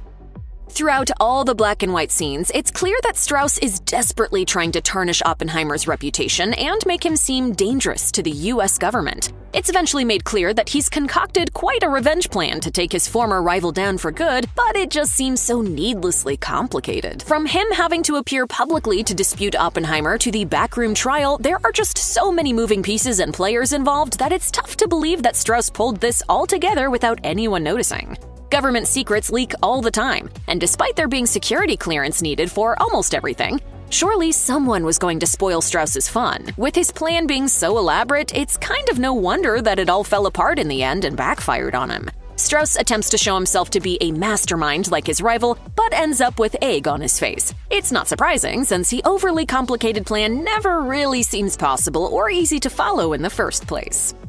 After Oppenheimer's atom bomb devastates Hiroshima and Nagasaki, he feels responsible for the carnage and reveals to President Truman that he has blood on his hands. His martyrdom in the later parts of the film may reflect his desire for forgiveness. However, if he felt so bad about what happened, why does he continue to consult and work on future atomic projects? Why doesn't he just quit? Surely others might have followed in his footsteps, or the government would have had to bend a little bit to keep him around, since Oppenheimer was a widely recognized name by this point and a crucial part of the project's success. Instead, he just decides to continue his work even though he knows it could be used for destructive and deadly purposes. Oppenheimer's sense of guilt is certainly a flimsy part of his character. Maybe he felt that he had to stay on so he could keep tabs on these projects so nothing worse could happen. History offers insight into these questions, but within the confines of the film, Oppenheimer's continuing work on the US atomic project is a very confusing aspect of his character.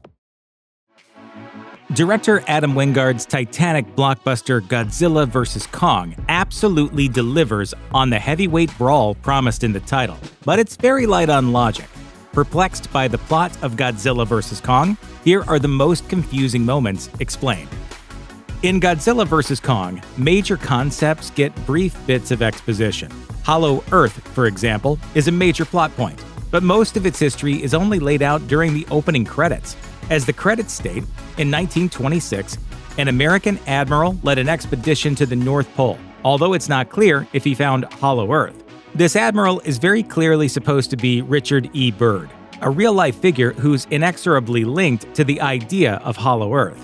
In 1926, Byrd voyaged to the North Pole, although whether he actually succeeded is a matter of debate. Byrd has since become a pivotal figure in the real-life Hollow Earth conspiracy theory. Yeah, that's a thing. And Godzilla vs. Kong has embraced that, making him one of the first Hollow Earth pioneers, at least in the MonsterVerse.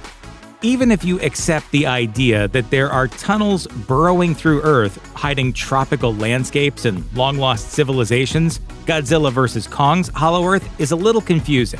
The gravity paradox, allowing Kong to jump Mario Galaxy style from one landmass to another, and making entry to Hollow Earth so dangerous, doesn't really make sense. Also, it's awfully bright down there, given that the sun is on the other side of the Earth's surface. Godzilla vs. Kong never explicitly explains how all of this works, but it's easy to come up with some suitable theories. After all, the concept of Hollow Earth has been a mainstay in mythology, folklore, and kooky pseudoscience for centuries. Jules Verne's 1864 novel, Journey to the Center of the Earth, while explicitly fiction, uses electromagnetic phenomena, a luminous cloud of gas, and glowing lichen to explain why there's light inside.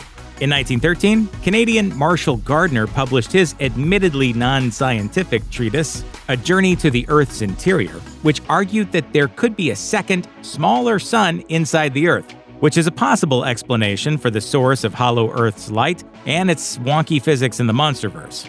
Of course, in this case, the simplest explanation may be the best. Some fans think that the Earth's core provides both gravity and light to Hollow Earth. Hey, as far as pseudoscience goes, it works. Kind of.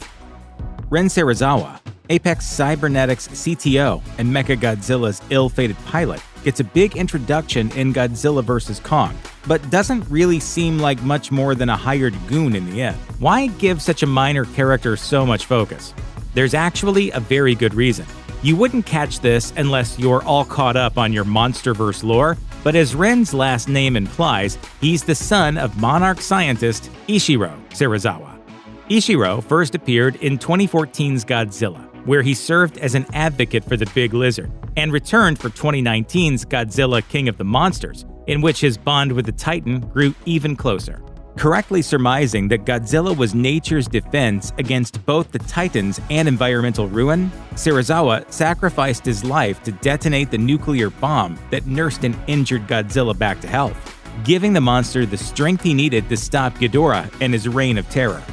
In Godzilla vs. Kong, Kong looks very different from when we last saw him in Kong Skull Island. Basically, he's bigger, a whole lot bigger.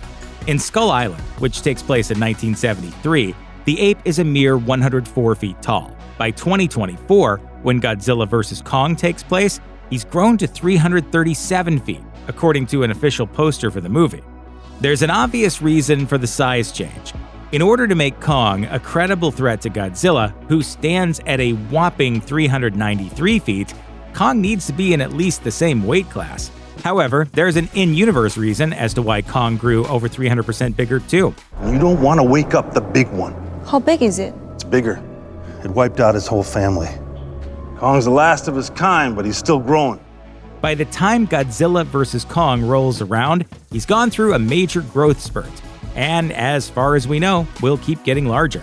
Either way, this is a major upgrade for Kong, who was only 18 feet tall during the jungle scenes in his 1933 debut feature, and 24 feet in the sequences set in New York City. That makes sense, though. In the 1933 movie, Kong has to climb the Empire State Building, which stands at 1,250 feet and is taken out by a handful of biplanes. In Godzilla vs. Kong, he's knocking over entire skyscrapers without a second thought. So yeah, it's a big difference. If you thought that, hey, maybe building a robotic titan out of one of the most dangerous kaiju ever was a bad idea, then guess what? You were right.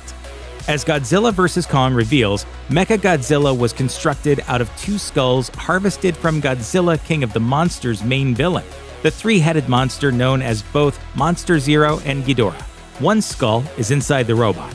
The other houses the piloting interface that Ren Serizawa uses to control Mechagodzilla, and communicates with the mechanical titan using Ghidorah's innate psychic abilities. At least that's the plan. When Apex injects Mechagodzilla with the Hollow Earth power source, Ren loses control of the beast. The movie doesn't make this entirely clear, so just in case you were wondering, this isn't just Mechagodzilla going rogue. In this moment, Ghidorah's consciousness actually takes over Mechagodzilla's mechanical body, bringing him back to life. This makes the following Godzilla vs. Mechagodzilla fight much more personal. This is a grudge match. Both monsters have personal stakes. Teenage monster hunter Madison, conspiracy theorist Bernie, and Madison's buddy Josh go on a pretty circuitous journey while uncovering Apex's plans for Mechagodzilla. First, Bernie downloads classified information from an Apex computer, learning that the company is making many mysterious shipments to Hong Kong. Next, he sneaks into a restricted area in Apex's Pensacola laboratory, catching a glimpse of an ominous device during the middle of Godzilla's attack. Later, Bernie takes Madison and Josh to see the machine, only to discover it's missing. From there, the trio get caught in one of the Hong Kong-bound crates.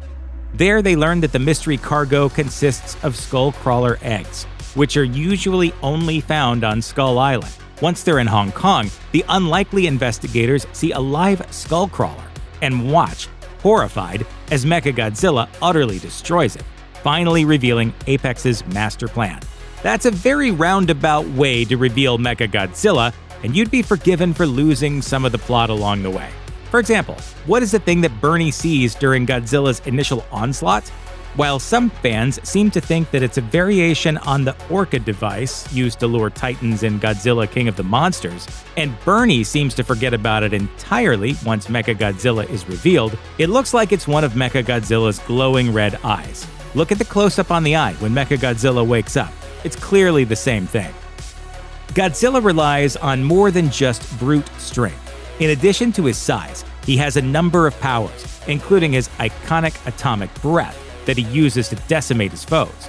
And so, in order to give Kong a fighting chance, Godzilla vs. Kong had to even the odds by giving the giant primate an axe, which comes with some special abilities of its own. Not only is the axe key to unlocking Hollow Earth's ultra-potent power source, but it can absorb Godzilla's atomic breath and dish it back to him. However, Godzilla vs. Kong only hints at where the axe came from, and doesn't spend much time explaining how it works. For that, you need to turn to a Collider interview with Godzilla vs. Kong writer and key MonsterVerse contributor Max Borenstein. Borenstein told the outlet, "To me, it's like Godzilla's scales have this conductive, radioactive quality, and the primate Kongs had a kind of evolved civilization of sorts, as primates might, and simple tools, and had used the spine of a Godzilla creature to create it. So yeah, the axe's blade's resemblance to Godzilla's back spikes isn't an accident. The axe is literally made out of the body of Godzilla's ancestor." Other than that, Borenstein isn't saying much else about the axe's history, although there's clearly more there to explore. Director Adam Wingard told Collider, "It's something that we just kind of tease at in the movie, and hopefully we can explore in later films." One of the coolest moments in Godzilla vs. Kong occurs when Godzilla, suddenly alarmed by Kong's activation of the Hollow Earth energy source, fires up his atomic breath and blows a hole to the center of the Earth, opening a new passage from Hollow Earth to the surface. It's also, unfortunately, one of the most confusing moments. How does Godzilla know what Kong is up to, for one? And why doesn't the gravity barrier that made travel between the two realms so difficult seem to apply here? The answer to that first question is implied, although not outright stated, in the previous MonsterVerse films. The first MonsterVerse film, 2014's Godzilla, establishes that titans like Godzilla are drawn to immense power sources, especially nuclear ones. When Kong powers up the Hollow Earth throne room, it seems likely that Godzilla simply detected the energy surge, particularly if his genetic memory, something we know the Titans have, kicked in. After all, they've probably encountered the energy before. As for the gravity barrier, well, there are a few possible explanations. Maybe Godzilla's atomic breath disrupted the barrier that separates Hollow Earth from our world. Maybe the veil only applies to the Hollow Earth tunnel in Antarctica. In Godzilla King of the Monsters, for example, Monarch's submarine has a much easier time reaching Godzilla's Hollow Earth hideout. Most likely, however, is that the sequence is just awkwardly cut. We see Kong and the Hollow Earth expeditions heave head into the tunnel, but we don't see most of their time passing through. Besides, when he emerges, Nathan yells, "We're about to breach the veil!" So it seems like it still happens. It's just not as visually spectacular as before. By that point in the story, there's plenty else to look at, after all. Godzilla vs. Kong director Adam Wingard promised that the titular brawl would have a definitive winner, and he didn't lie. However, some viewers seem to think that the movie ended in a draw. It's easy to see how they'd reach that conclusion. Like the best superhero team-ups, Kong and Godzilla ultimately put aside their differences and worked together to take out the bad guy, Mechagodzilla. By the time the credits roll, the two titans have struck up a begrudging truce and gone their separate ways. Now, Godzilla rules over the surface, while Hollow Earth is Kong's domain. Before they make an uneasy peace, however, the epic clash has a clear winner: Godzilla. There's no doubt about it.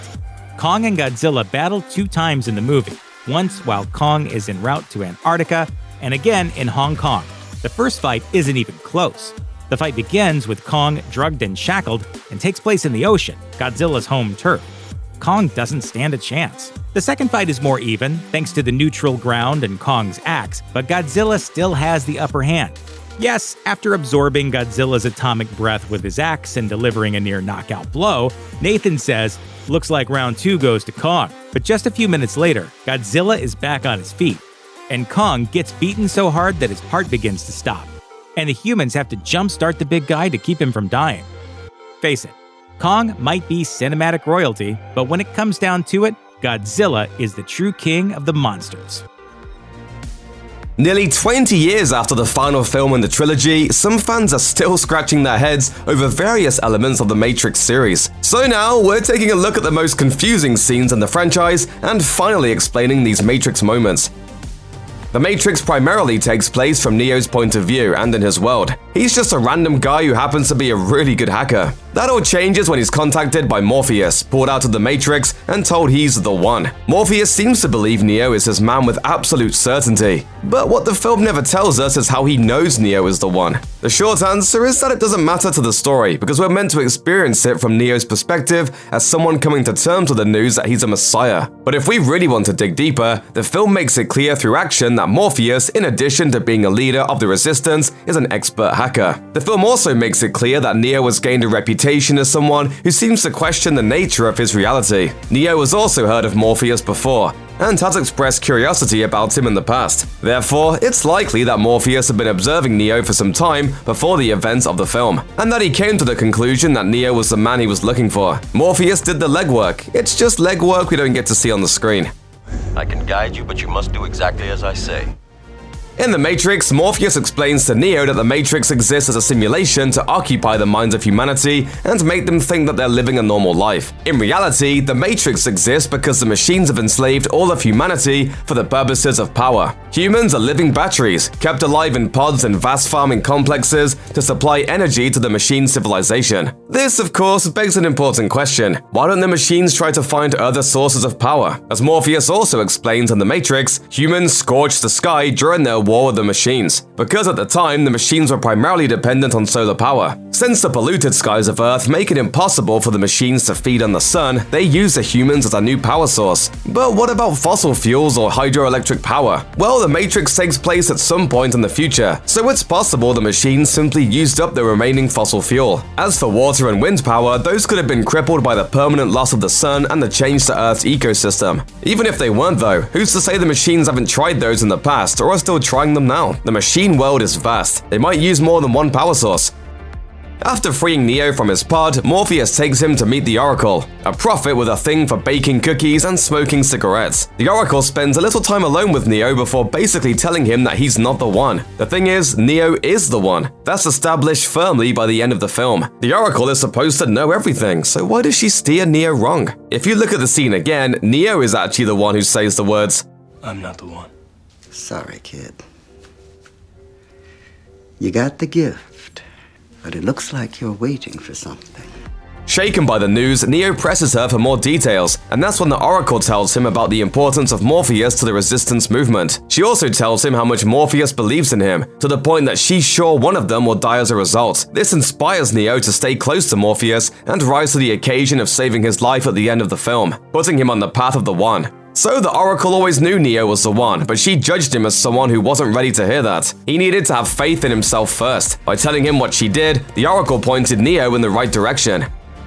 In the Matrix franchise, the human resistance movement is forced to live underground, with limited resources and weapons. However, one of these weapons is especially effective in the war against the machines. We're talking about a device that generates an electromagnetic pulse, or EMP, that knocks out any electronic equipment in the vicinity. These devices are used to great effect as defensive weapons that allow humans to neutralize nearby machines as a last resort to live and fight another day. So why don't the humans start using them offensively? Well, for one, EMPs have drawbacks. They knock out the machines, but they also kill any electronic equipment the humans are using, including their hovercrafts and computers. This means no one can be jacked into the Matrix when an EMP is used, or they'll die in the process. For another, there are simply too many machines to make offensive use of EMPs practical. Their effect is only temporary, and even if every human hovercraft launched a full assault on the machine city, they'd barely reach the outskirts before having to activate every EMP they had at once to defeat the first wave of machine sentinels. Another wave would surely follow, and they'd be overrun. In the world of the Matrix, Zion is the last human city, an underground refuge where the resistance movement is headquartered and the human race continues to fight for survival. Every resistance mission is launched from there, and hundreds of thousands of people live in freedom while they work to wipe the machines out entirely. Meanwhile, the machines have clearly put various systems in place to counteract human resistance, from agents to sentinels, and their resources are vast. So why haven't the machines wiped out Zion? As the architect explains in The Matrix Reloaded, Zion is allowed to exist by the machines, because the concept of resistance centered around the prophecy of the One is a machine creation. It was generated to make humans resisting the Matrix feel like they have a choice. In the eyes of the machine, Zion is a necessary evil that must exist so the Matrix can persist and their key source of power can remain in place. In The Matrix Reloaded, Agent Smith shows an immense power to copy himself onto others within the Matrix, creating a sizable clone army. He then expands that ability to the real world when he possesses a Resistance member Bane via a phone line. Smith then exists in the real world through Bane's body, but how is that possible? Well, Smith is a computer program created by the machines as an enforcer within the Matrix, who's been freed via Neo's attempt to destroy him in the first film. So in the first movie, Smith is basically an antivirus program. However, in the last two movies, he essentially becomes a software virus himself, able to replicate and spread through contact. The humans living in the Matrix are grown by the machines and designed to receive software through the ports built into their flesh. Smith is basically using that same principle to transmit his own code into Bane's brain, possessing him. As for how he can survive in there without a connection, well, these humans have certain tech built into them. That's how the machines make the illusion of the Matrix persist, and how the Resistance does things like teach themselves martial arts via software. Smith is basically just hijacking that innate stuff for his own nefarious purposes. In The Matrix Reloaded, Neo meets the Architect, the program that designed the Matrix, and the two have a lengthy conversation about what's going to happen next. For many fans, both when the film came out and now, this scene sort of grinds the movie to a halt. After all, the Architect is a deliberately humorless, analytical being who speaks, well, like a computer program might speak. Concurrently, while your first question may be the most pertinent, you may or may not realize it is also the most irrelevant. So what's the Architect really trying to say? It's a little complicated, but it breaks down like this. The Resistance movement isn't an entirely human creation. The prophecy of the One was generated by the machines, and the Resistance is allowed to persist because of an anomaly in which a small percentage of the population rejects the Matrix as their true reality. By allowing a human Resistance movement, the Architect can course-correct this by creating the illusion of choice. The One is also a machine creation and contains a special code that reboots the Matrix each time he returns to the source, continuing the cycle of human subjugation. The Architect explains this to Neo and gives him a choice. He can go to the source and be given the opportunity to repopulate Zion and restart the cycle, or he can save Trinity and, by extension, kill the human race. Neo chooses Trinity, and his love for her introduces a new variable that the Architect did not foresee, leading to the next film. At the end of The Matrix Reloaded, Neo manifests a new power and neutralizes several machines with his mind, but he falls into a coma immediately afterwards. At the beginning of The Matrix Revolutions, Neo's body in the real world is still in a coma, but his Matrix form wakes up in a subway station where Ramakandra and his family are waiting. Ramakandra explains that the train station, which they can only leave on the trainman's train, is a kind of limbo. It's a waypoint for rogue programs being smuggled into the Matrix by the Merovingian to avoid deletion by the source. So how did Neo get there? The Oracle explains in the video game Enter the Matrix that when he lashed out at the machines, Neo unwittingly touched the source, but entered limbo rather than dying. That's not the most concrete explanation ever, but at least it explains why Neo's body and mind were separated.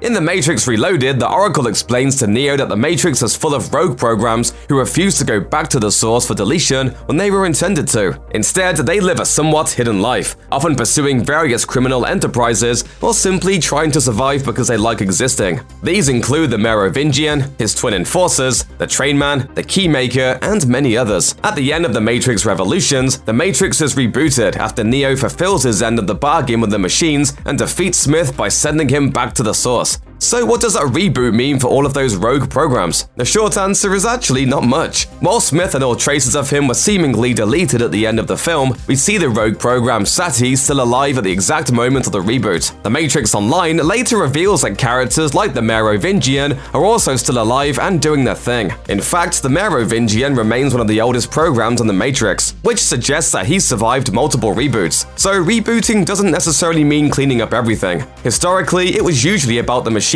trying to repeat the cycle of human subjugation. At the end of Revolutions, it signals a fresh start for humans more than it does the Matrix.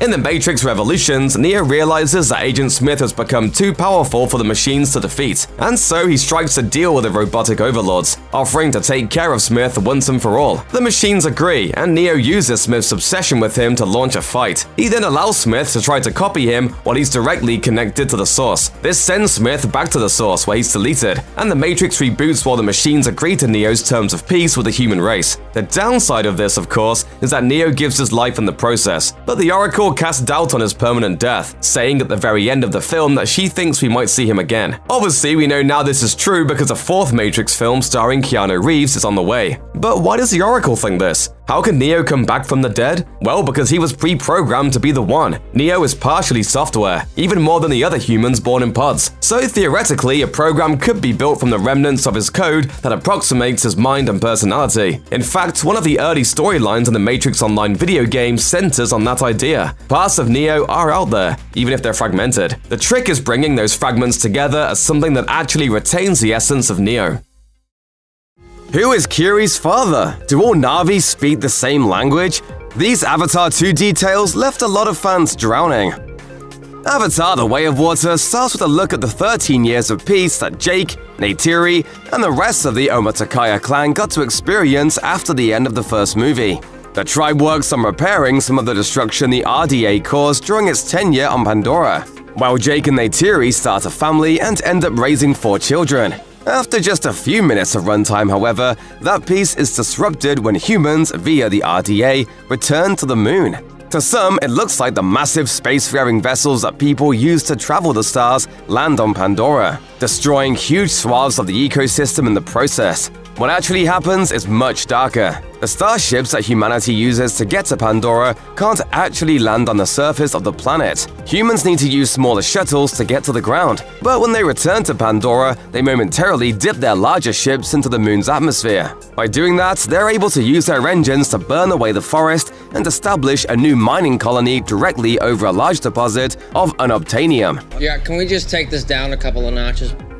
Spider, whose real name is Miles, is one of the most influential new characters in Avatar: The Way of Water. He's just a baby when the Omaticaya force the humans to leave Pandora, but there's no safe way for a baby to be put in cryosleep.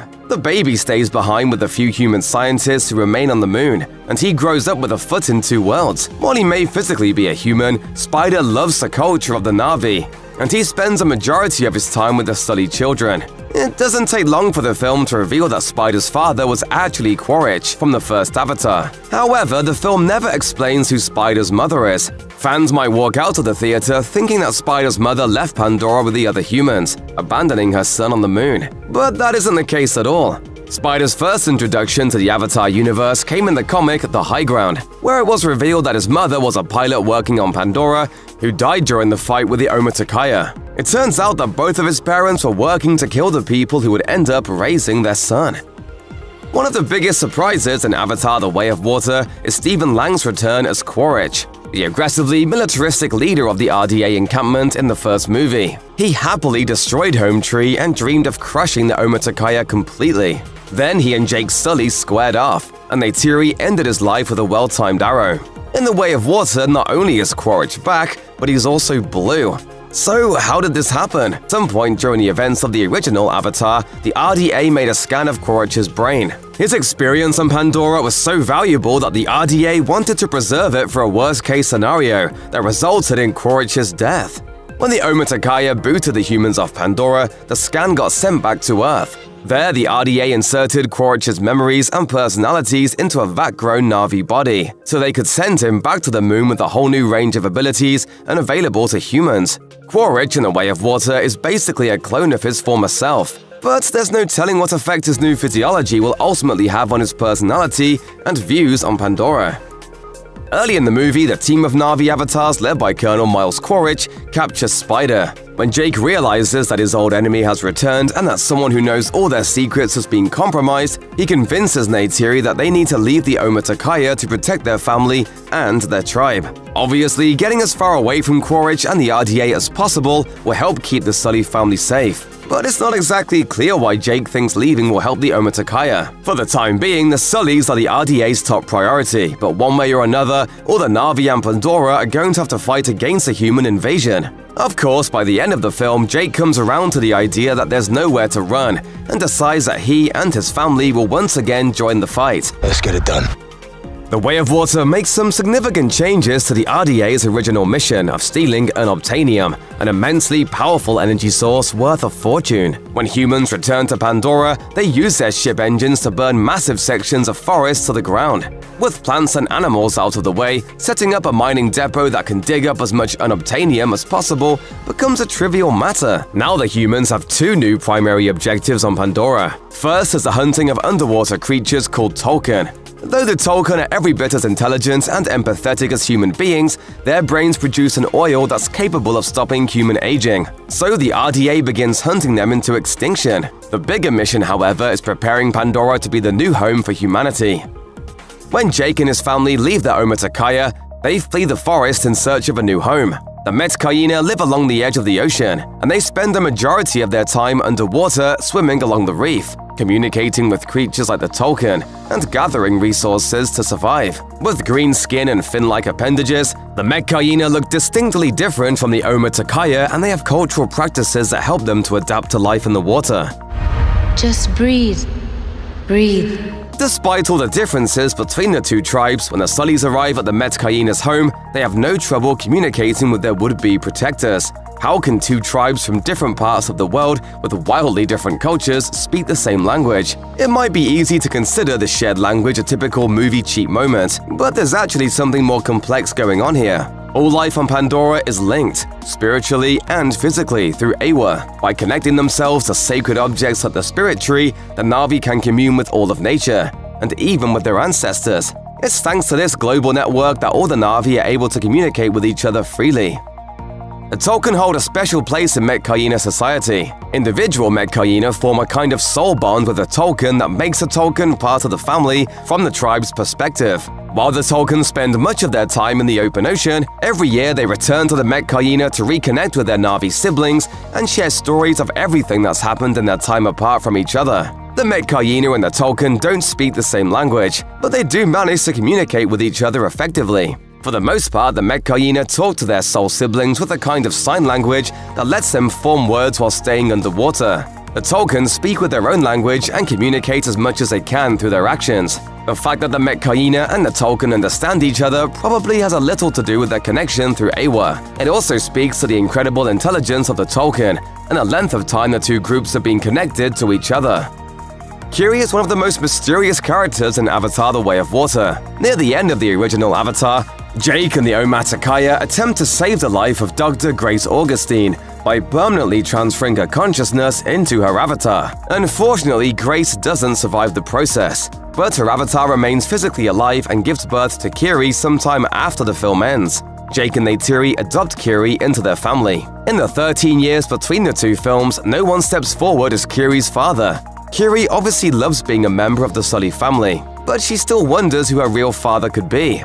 While communing with the Spirit Tree, Kiri gets the opportunity to speak with Grace's consciousness. She asks about her father, but before Grace can answer, Kiri begins having a seizure, severing her connection to the Spirit Tree. The story behind Kiri's conception left more than one fan confused, but it's clearly a mystery that's being set up for a future movie to explore. When Kiri has a seizure during her visit to the Spirit Tree, she nearly drowns. After that, she's unconscious and in critical condition. So Norm and Max arrive at the Metcaina village via helicopter to treat Kiri. Ultimately, it's Ronal's healing practices that save Kiri for some unknown reason. But Norm tells Jake about Kiri's seizure and warns him not to let his adopted daughter return to the Spirit Tree. Considering that the Sullys traveled all the way to the Metcaina village to separate themselves from the resistance fight happening back in the forest, it seems strange that Jake has a way to communicate with his human friends. The movie doesn't show how he's able to reach out to Norm and Max, but it's possible that his regular wearable comms device has a range that reaches all the way back home. The helicopter flight to the village ends up cluing Quaritch and his team into the Sullys' location, so hopefully Jake learns to operate a little more under the radar in the future. Throughout the movie, Kiri demonstrates a connection to Eywa that goes beyond what the other Na'vi experience. Kiri tells Jake that she can feel Eywa around her. More than once, Kiri shows off that she's able to somehow influence the natural life around her, whether through some kind of telepathic communication or outright mind control. What's especially interesting is that Kiri doesn't always influence the plants and animals around her in the same way. When she lies down in the forest, the grass pulses and ripples outward from her body. Later in the Metcaina village, Kiri moves her hands and a school of fish mimics her. But at the movie's climax, Kiri needs to physically connect to a group of plants before using them to ensnare the people chasing her. One way or another, Kiri's intense connection to Eywa allows her to influence the living things in her environment. The exact rules of her influences are going to have to be sussed out by another Avatar movie. The wealth of this world isn't in the ground, it's all around us. Spider spends most of the Way of Water with Quaritch, who just so happens to be the Na'vi clone of Spider's real father. Growing up, Spider knew that his dad was the man who destroyed Home Tree and killed countless Na'vi. So when he meets Quaritch, he has no real interest in spending time with him. Quaritch, on the other hand, seems almost immediately pulled towards Spider. Quaritch makes Spider act as his Na'vi interpreter and all-around guide to Pandora. As a trade-off, Quaritch won't let the RDA torture Spider for information about the Sullys. It might be understandable if Spider becomes attached to his pseudo-father during their time together, but over and over again, Spider challenges Quaritch's actions and tries to get him to stop destroying lives. At the end of the film, Quaritch lets the Sully children get away in order to save Spider's life. Not long after that, Spider sees Quaritch drowning and pulls him onto land. Spider might have saved Quaritch as a way of returning the favor, or just because he, like the Tolkien, is committed to the idea of not killing. But either way, his choice is sure to have repercussions on the future of the Avatar story.